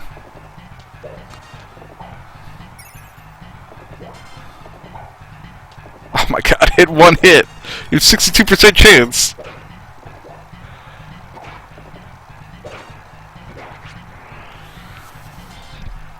Alright, she shouldn't have a problem against the axe guy. Nobody dies in the arena. Yeah, you can't die in the arena in this game. If you get beat, you just get reduced to 1 hit point. Um, so, you know, they show up again if you fight again, so it's fine. Nobody dies in the arena. Yeah, that sure was an error level right there. She's got high skill and speed, and that's it. That's all she gets. No, Astra right off the bat. Yeah, so that's the power of Astra right there, is you can just mess up a dude immediately. And Astra can activate on every one of your real hits. So if you have a Brave Sword, or as they're called in this game, a Hero Sword, and you have Pursuit, and Critical, and Charge, you could possibly activate Astra on like every single attack that you get there, which would be a lot. Please hit.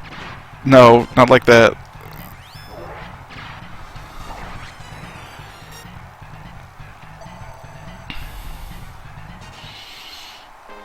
I forget if the last guy has an axe or a sword.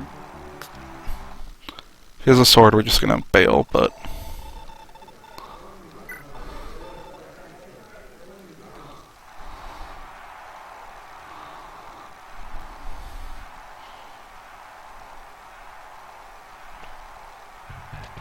Oh, yeah, he does.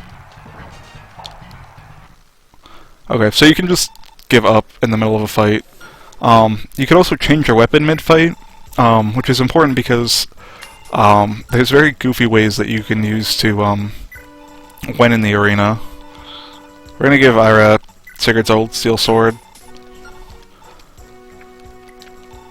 She can probably use it pretty well.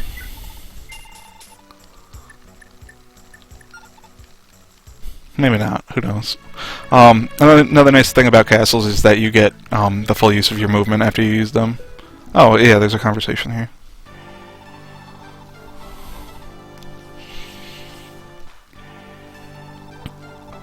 Talking to, like, the one person in this army who's not from the country that she's actively at war with.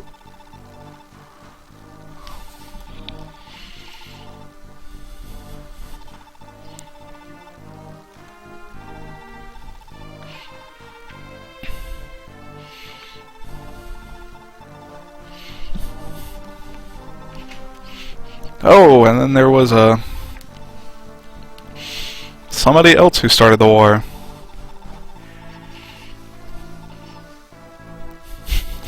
I like that line. Left for the frontier, head and all. Something might have happened to his head at some point.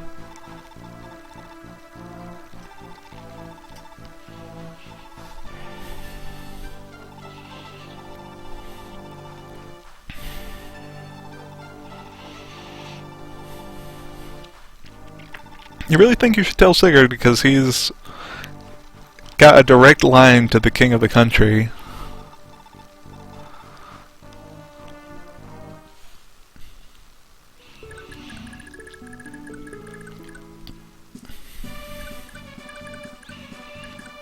But actually nope, he's just gonna stand there for the rest of the time and not do anything to help out.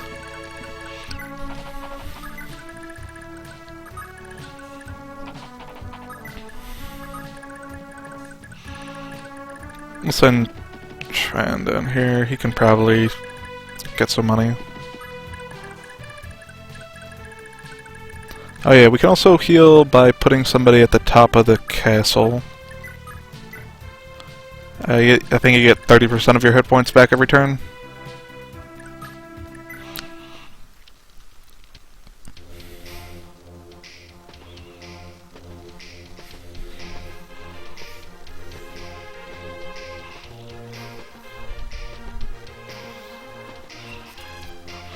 So we gotta kill all those guys and then get Ardeen in range to talk to him.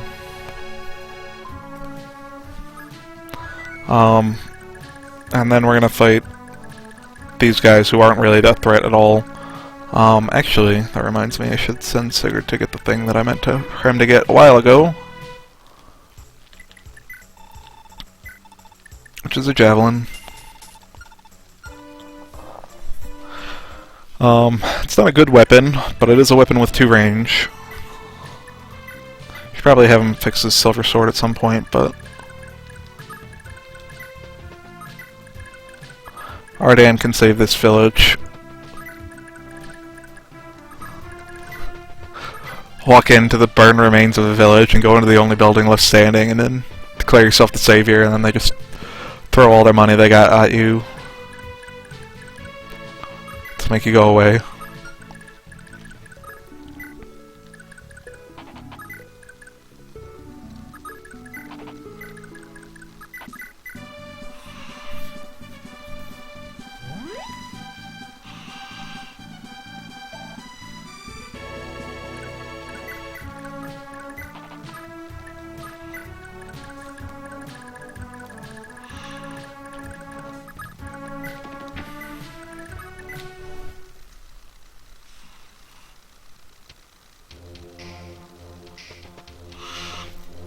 Yeah, so if we were to try and invade them there, the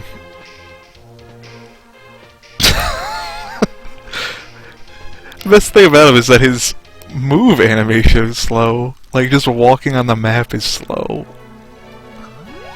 But that's because he's a powerful man, and when he promotes, he'll get big shields. That's powerful.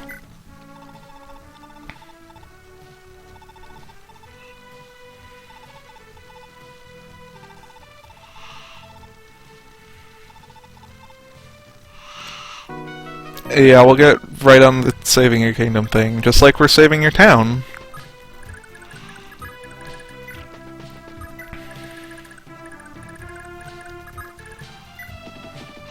Forget if this town gives you anything.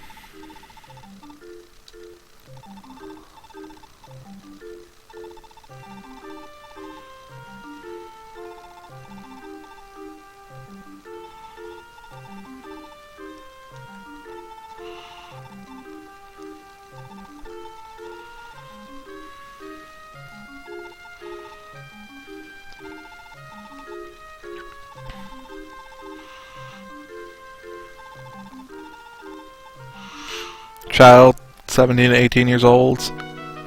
Wonder who it could be.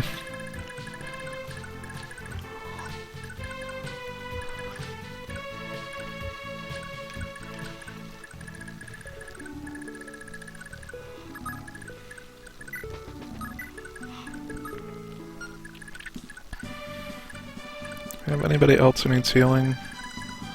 Guess Ardeen needs healing. She might actually need to take a hit somewhere in here.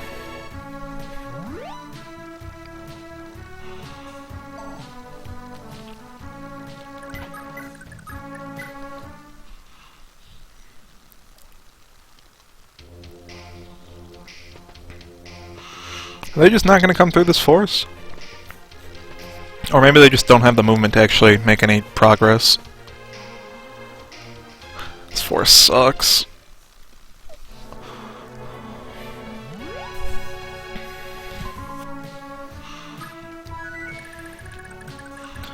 She can move there. Well, let's just move Sigurd up.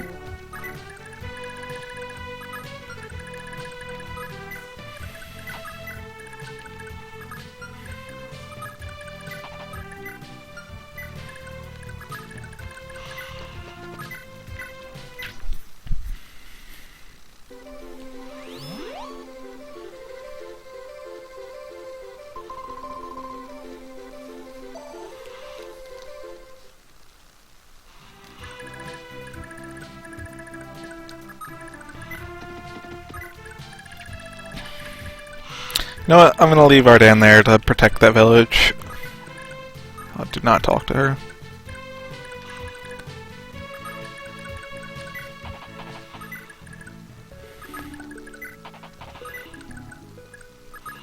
Guess we gotta decide on a husband for Ardan. There's 4 candidates, I guess. I might have said 3 before, but I just remembered that there's another one.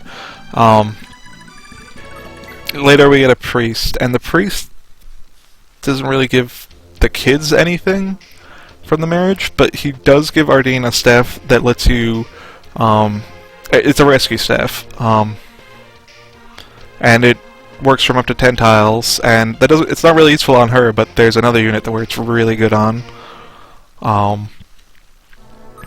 So that's pretty cool. I believe that's like pretty much what everybody does on low turn count rankings, because you just repeatedly grab Sigurd Sigurd or the Generation 2 Lord and move them forward towards castles.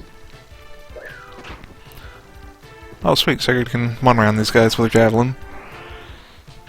Pretty good accuracy too. And he will only gain stronger. Or not this time, but speed and defense are nice too.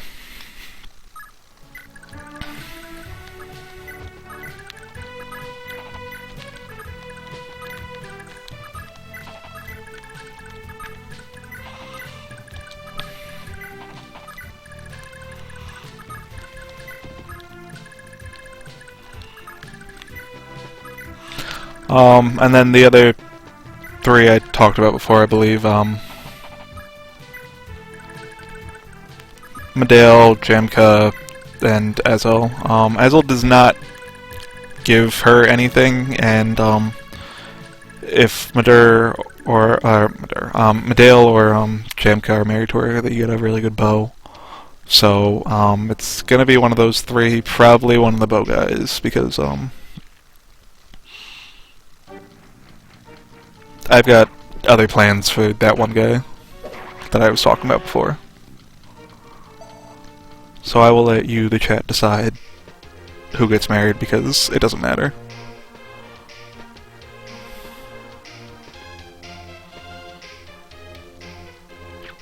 Oh, you know what I should not do? To have Sigurd equipped with a weapon that can kill Jamka here.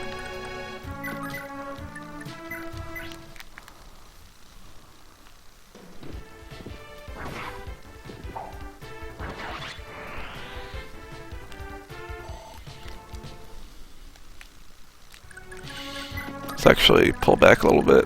This is range. Okay. Yeah. Actually, I should check to see if there's any other conversations that I'm forgetting about. Sigurd just says, yo. Medale and Azel give, love points. Oh. That's right. Duke gives, her something. I think it gives love points, but, Duke has a bunch of, like, events where he just gives a woman something that he stole. And by a bunch, I think I mean two, but doesn't really indicate that they should get married.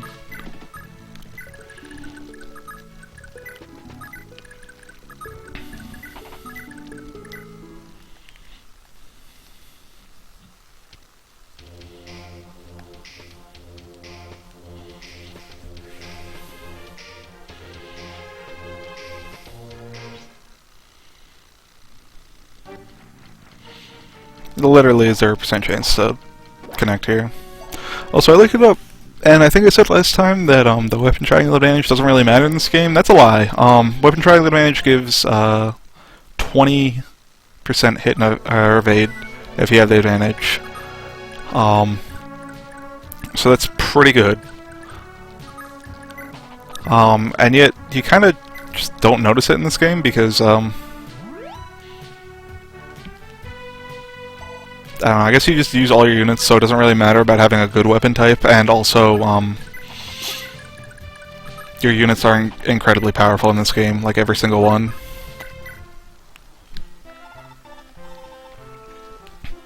This conversation started after, or was available after we, captured Genoa.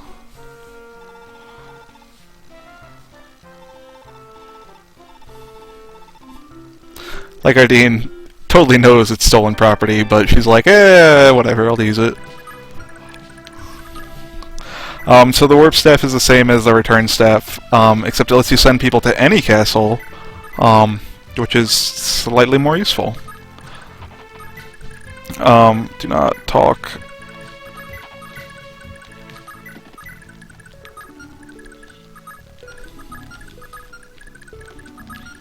Nobody can attack her if she stands here. So has taken damage, so we gotta solve that.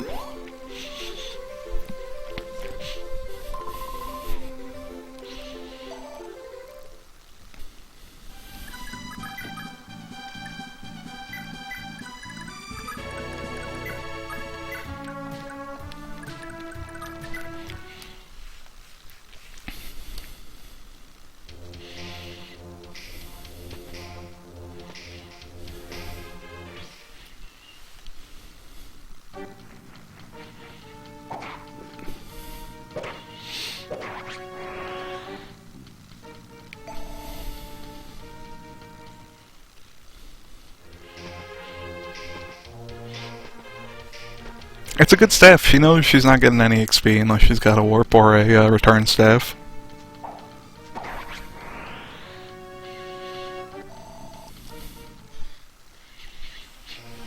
She wants to be useful. Please don't crit and kill Tran. That'd be bad.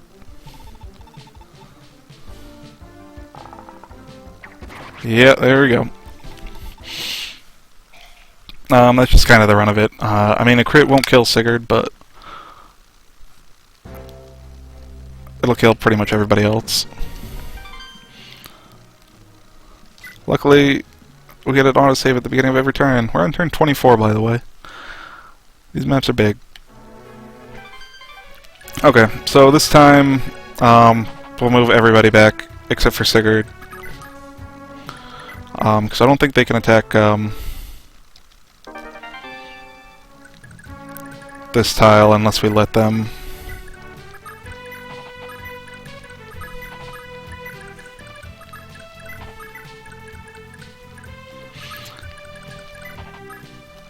Yeah, I mean, this is pretty much exactly the same as, let's see, yeah. Okay, you can stand there, you can stand here. Okay. Like a lot of games where you gotta recruit the, killer weapon Myrmidon, or in this case, Bowfighter, with a cleric. It is a Fire Emblem trope, I guess you could call it.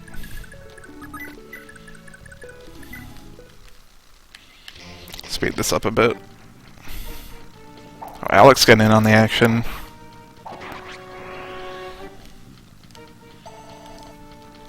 It's pretty good XP. 40 XP.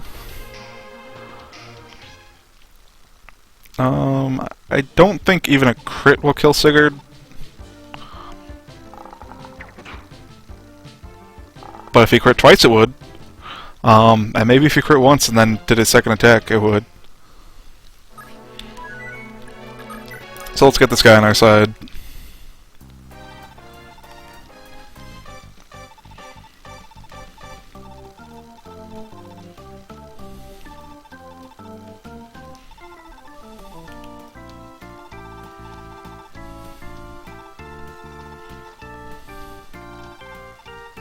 Let's return to Verdane. The only way we can do this is to kill all of the soldiers in our way.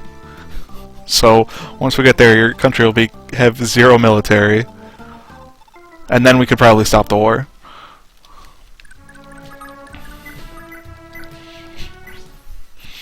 So yeah, now we have the guy with the killer weapon.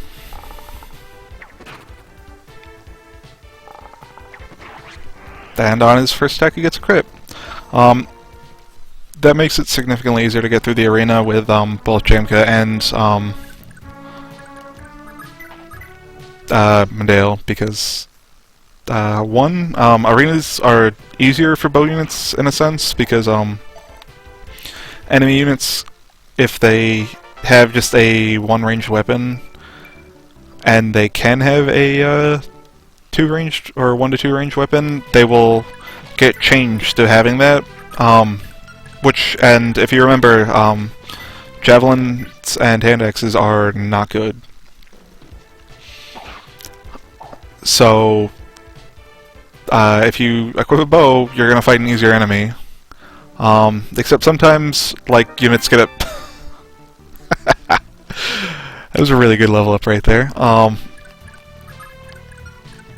Sometimes, like sword units get replaced with like mages and stuff, and then that's bad. You don't want that. So that was about everybody we currently have on the map's contribution to the rest of this battle, except for Lex and fighting off these Wake baby soldiers. Sigurd's pretty much gonna rush the final castle by himself with a unit that we're about to get, just because it's faster. Lex has a job. Everybody else is going to go do arena stuff if they can. Actually, you know what? Chan can go and fight. Everybody else just gonna kind of mill around. That's not who I meant to heal.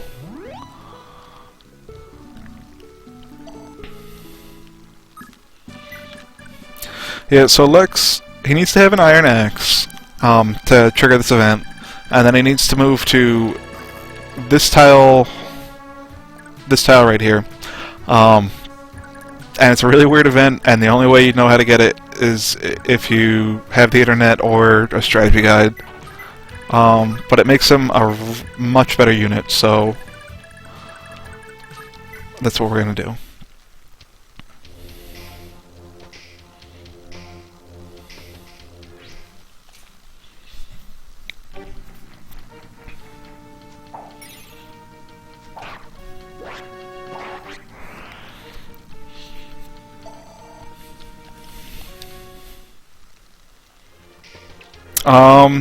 You will see.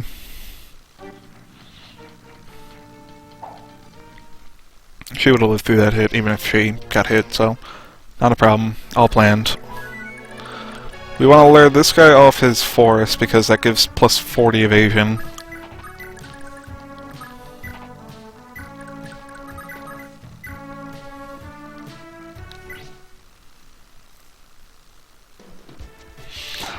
I mean, once you were able to get through this forest, you have pretty much won the map. So no, I have not decided to turtle on that hex, and then put one of my best defensive units in the least dangerous spots. But maybe I should. Maybe that's the new speedrun strat. I would say that it's unlikely. And in fact, I would be correct saying that it is unlikely. But oh well. Stramka, you can get out of here. We don't actually want you here to fight your countrymen because we don't want you getting second thoughts.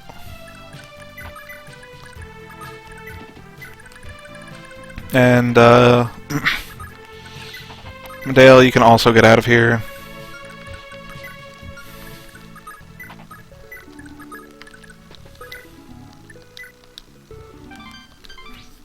Go back home. I'll remember to turn off Radine's animations at some point.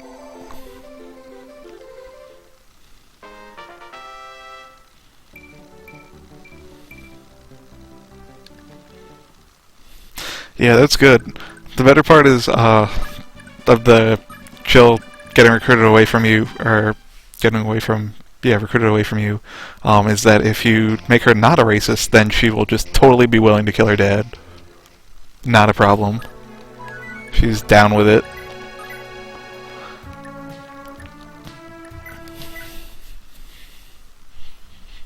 And you don't even need to get her an A support with the Legos or whatever they're called to make her not a racist. You only need a B.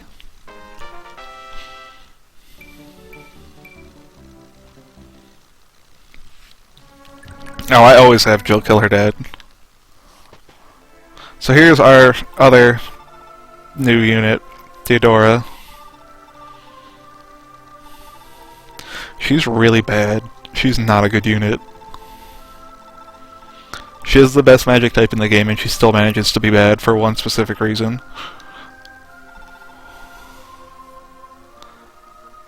Yeah, it's a B with Leith or an A with Mist.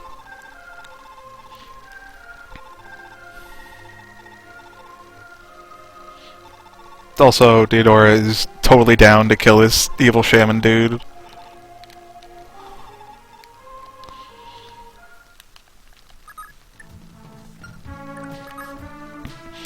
So, here are her stats. They're not great. 3 defense is never going to be very good.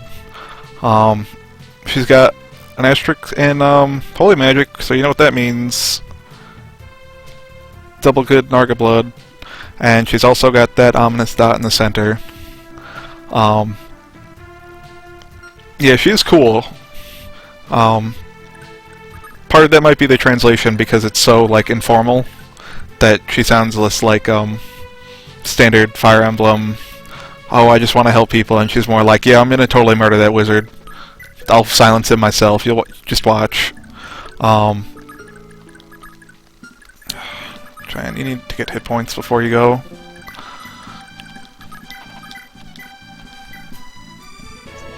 But yeah, I'm a fan of everything except for using her as a unit because, after we get this level up. Nice strength. Strength is actually pretty good on her.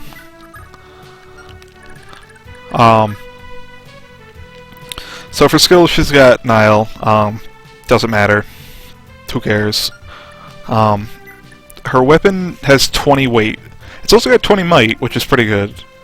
But 20 weight means that she's got negative evasion. And even if she could do a double attack, she never would because she's slow as heck. She's also got the circlet, which gives her prayer, and live. Live restores like 1 to 10 hit points at the beginning of every turn, I believe. It's not particularly good. Not all books are heavy, as we'll see later. Just fire books and light books and dark books and thunder books. That just leaves 1 to not be heavy. She is usable in the arena, though, at least, because she's got prayer and she does a whole bunch of damage.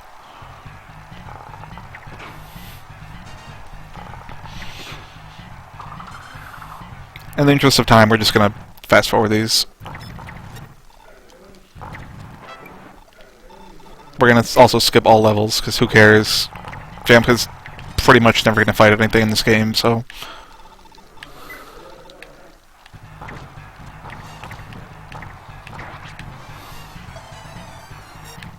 Okay, the next one, we will try and watch a level. Yeah, light books are heavy. Oh, he actually got killed. Well, rip Jamka. But actually, he's completely fine.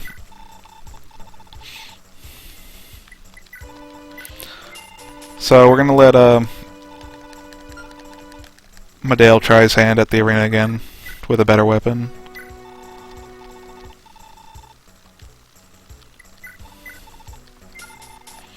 Spend all of his money on it.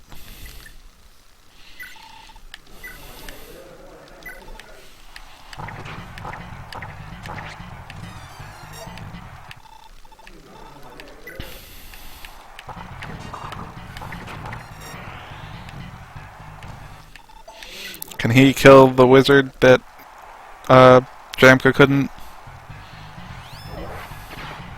Well, he dodged his first attack. That's pretty good for him.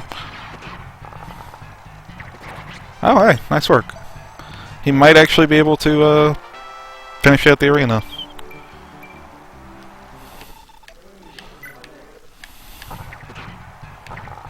No.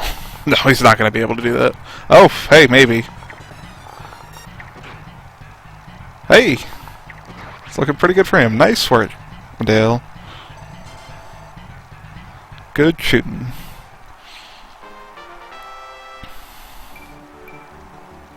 Bad level. Pretty good.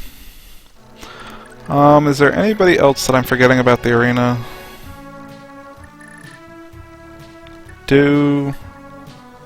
Deidre. Or Theodora. Ardeen can't fight yet. When she promotes, she gets magic, but that's a ways off. I'm also reminded that I need to send somebody, because I want to give Deidre the kill on the boss because he's got a magic ring, and that makes her even more of a tactical nuke that you can just end a dude with. And also, she can silence him. Silence isn't like a hit percentage chance, it's just if your magic is better than his resistance, you silence. And looky, she's got one more magic than his resistance, so... I'll send Ethlyn up to return her after she kills the boss.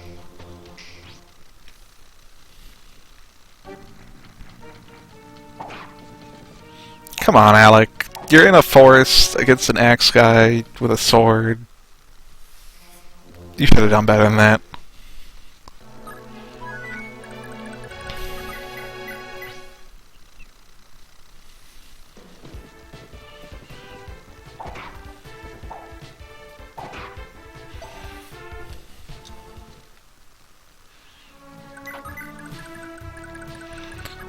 Alright, Lux needs to move, Dren needs to move, Ethlyn needs to try and move.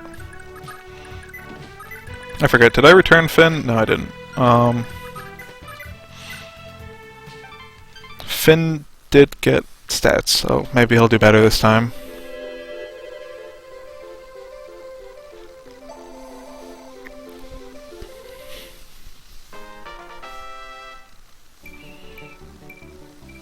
Dude, Ardeen is getting buff. She's going to no longer be a damsel in distress.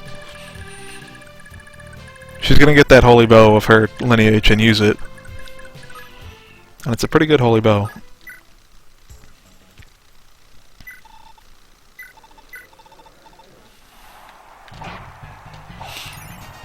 So this is how do fights go. He can't do damage, and the enemy can't hit him. So they just swing at each other for like an hour. And sometimes he activates Solar Sword. This next fight, he might be able to win this one. Nice miss. Nope. Alright, good work, dude. You beat one round in the thing. And here goes Finn.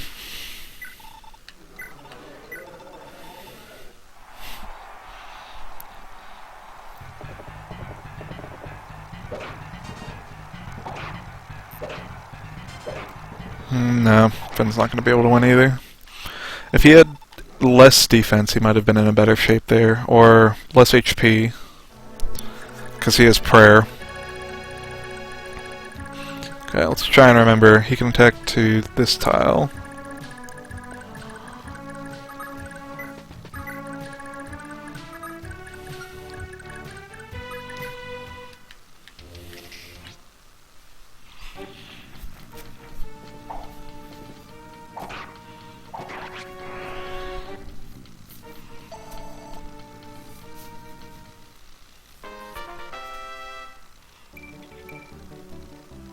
Strength is not a bad set to get.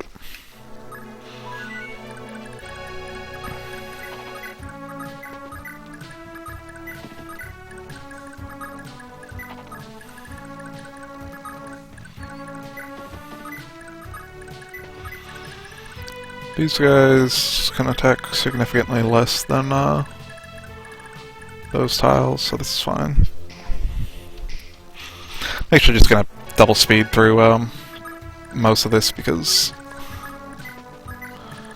frankly, there's not a lot of interesting stuff going on at this point.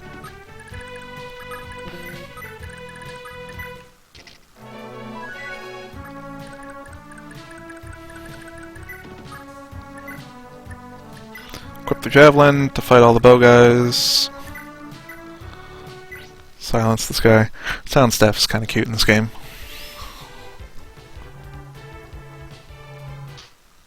Turns the music off. Also, it's a full level. It's expensive as hell to use. There's not like lots of situations to use it that are really that useful.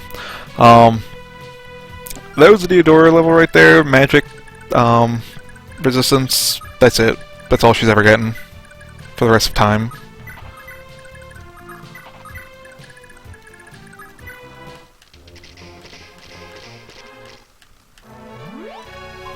Oh yeah, I forgot to point something out.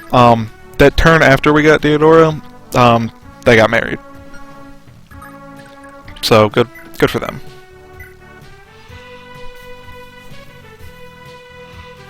So they have 18 attacks, or it's should probably attack one of these guys actually. Yeah.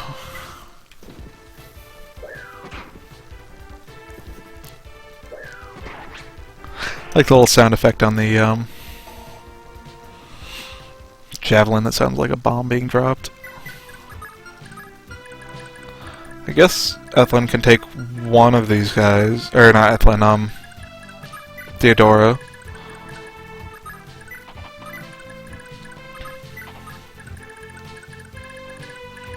Everybody else is just gonna hang out in the forest.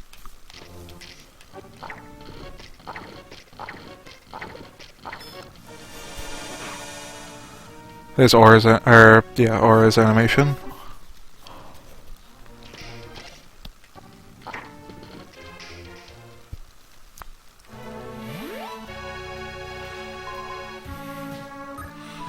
Actually, wait. Okay, these guys have 18 attack against her, 3 defense. Okay, yeah. We'll kill this guy.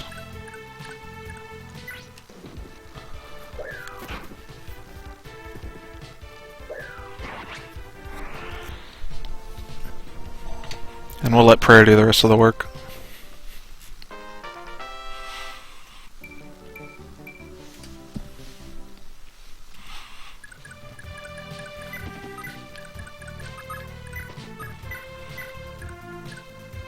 Yeah, I have 62 accuracy, so yeah, this should be foolproof. As long as they go after her and not Sigurd, which they'll probably do because she's weak and he's strong.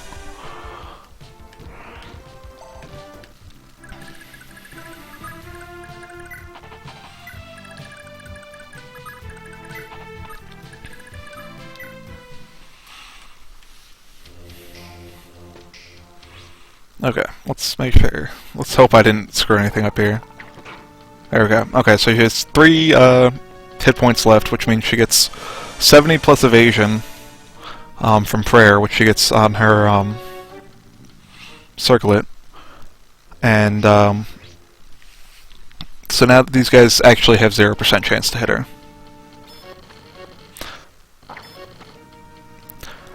The reason why she has Prayer and Live on a circlet is so that only one of their kids gets those abilities, basically. They didn't want... It'd be pretty rude if your main character could just have Prayer. So yeah, this is the power of Prayer. It's better on people like Finn, who are like good combat units, but didn't do too bad here. Cleaned up pretty nice. And then she gets a little bit of hit points back. He's got 1 turn left on his silence. I don't remember if his silence, if he can attack on the turn he gets unsilenced, so we'll just have to hope that it doesn't happen. Also that this hits, because if I miss that 2% chance, well, she's not guaranteed dead, but she could be.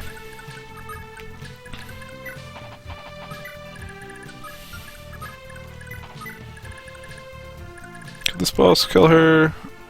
Yeah, 32 against her 9 hit points would kill her no matter how much res she's got. Okay, he doesn't get another turn. That's good. We're just gonna silence him again. Or we would have, but I forgot. 18 versus 32 minus 18. She's fine. It's fine. This is all planned. Oh, and he attacked Sigurd? Oh yeah, that would kill him. Better hope that doesn't happen.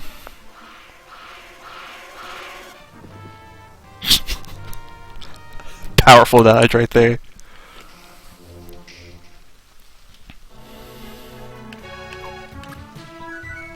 Um, she attacks from here. She'll do 22 damage, just 50 health. Sigurd's got... I think Sigurd will kill him in one hit, but if I use a lance, still kill him. But if I use a javelin, it'd still kill him. You can always dodge by taking a step back. There's no way I can't double this guy. I think even with a javelin. Yeah, that would only give me -1 attack speed. You'd have minus, like, 9. Well, while we consider how to beat that guy, we'll do this event.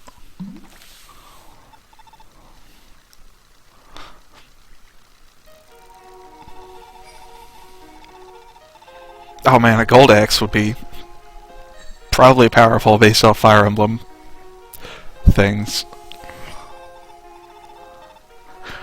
But no, we don't get a silver axe, which isn't great. We get a hero axe, which is a brave axe.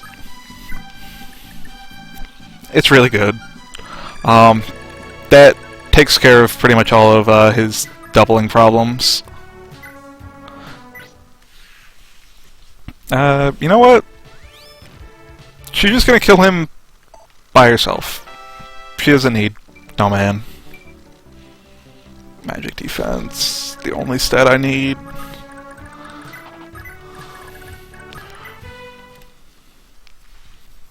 Yeah, it's really random. It is not... I don't know, I guess it's less random than some of the other secrets in this game, actually. If you believe that. It's probably the second best secret in the game. The best one being that Ardan secret that I was talking about before. We'll see if Lex can't get any further in the arena with his newfound power. I believe it does get rid of your... No, it doesn't get rid of your Iron Axe. Okay. I guess he fishes it out of the lake after the Lady of the Lake is like, here you go. Unlimited power, all you need.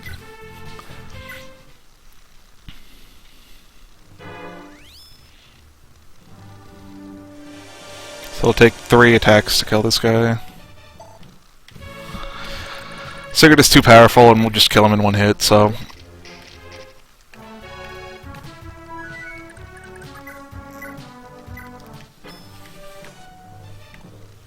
Actually it's gonna take 4. I don't really care. It's more XP for her. She doesn't really have money issues because, she's never gonna heal anybody with her staffs. She's not going to, really do a lot of fighting, and she's, her XP doesn't really matter, because, you don't get to use her for very long. Spoilers, she leaves midway through the game.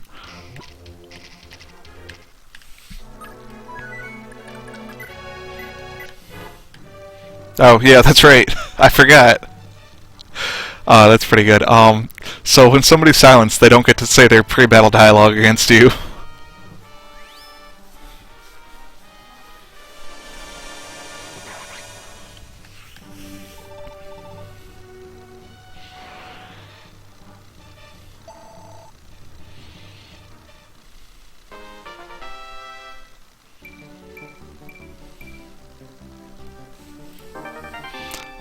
So she gets the magic ring. So now she's got 41 damage that she can just drop on a man at any given point. We're gonna send her back to let her go through the arena, because, why not? Yeah, she can promote. It's not a very good promotion, but whatever.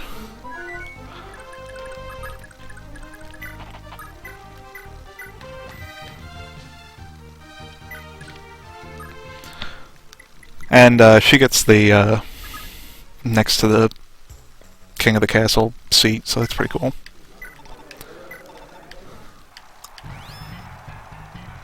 So yeah, this guy, one shot. She needs to be able to survive she needs to be able to wipe him out in one hit or survive a hit, and get into prayer range to not die.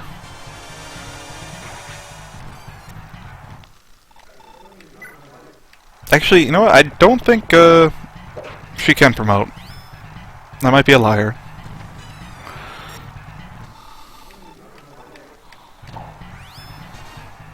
This is the fight that she'll probably lose at. But if she hits, she wins, so hey, nice.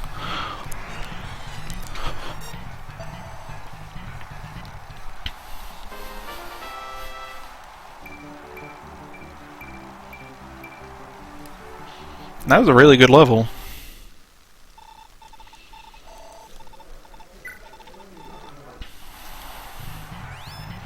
It's the first guy that she can't just not immediately destroy. Though even if he hits, he's setting himself into the no more damage zone. Well, not no more damage, but he just reduced his hit rate to 40 or 30. If he ever got a second turn.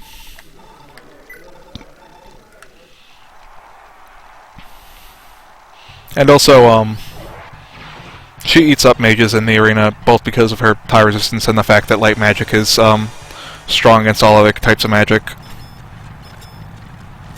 So, they're usually the hardest enemies, but she can deal with them pretty well.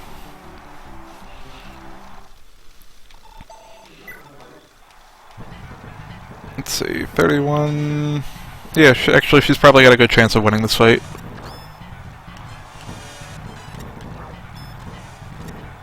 Nope. Rip. Well, she tried. She did her best.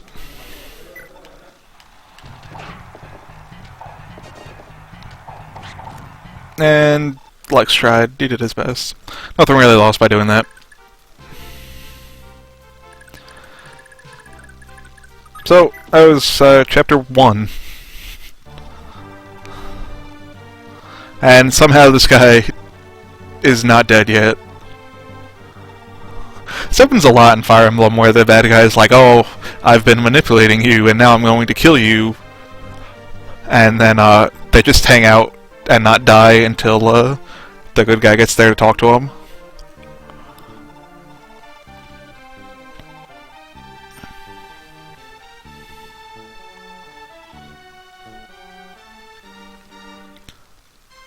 Anybody wants to tell me how to pronounce the Dark Lord's name? Go ahead.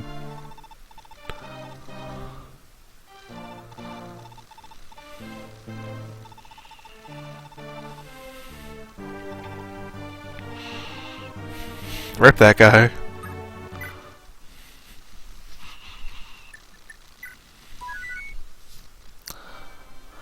Alright, so that was chapter 1. Next time, well, oop, that's not what I want. What did I just hit? Yeah, thanks for the, okay, sure. We'll invade Augusta for poorly defined reasons. Thanks for watching.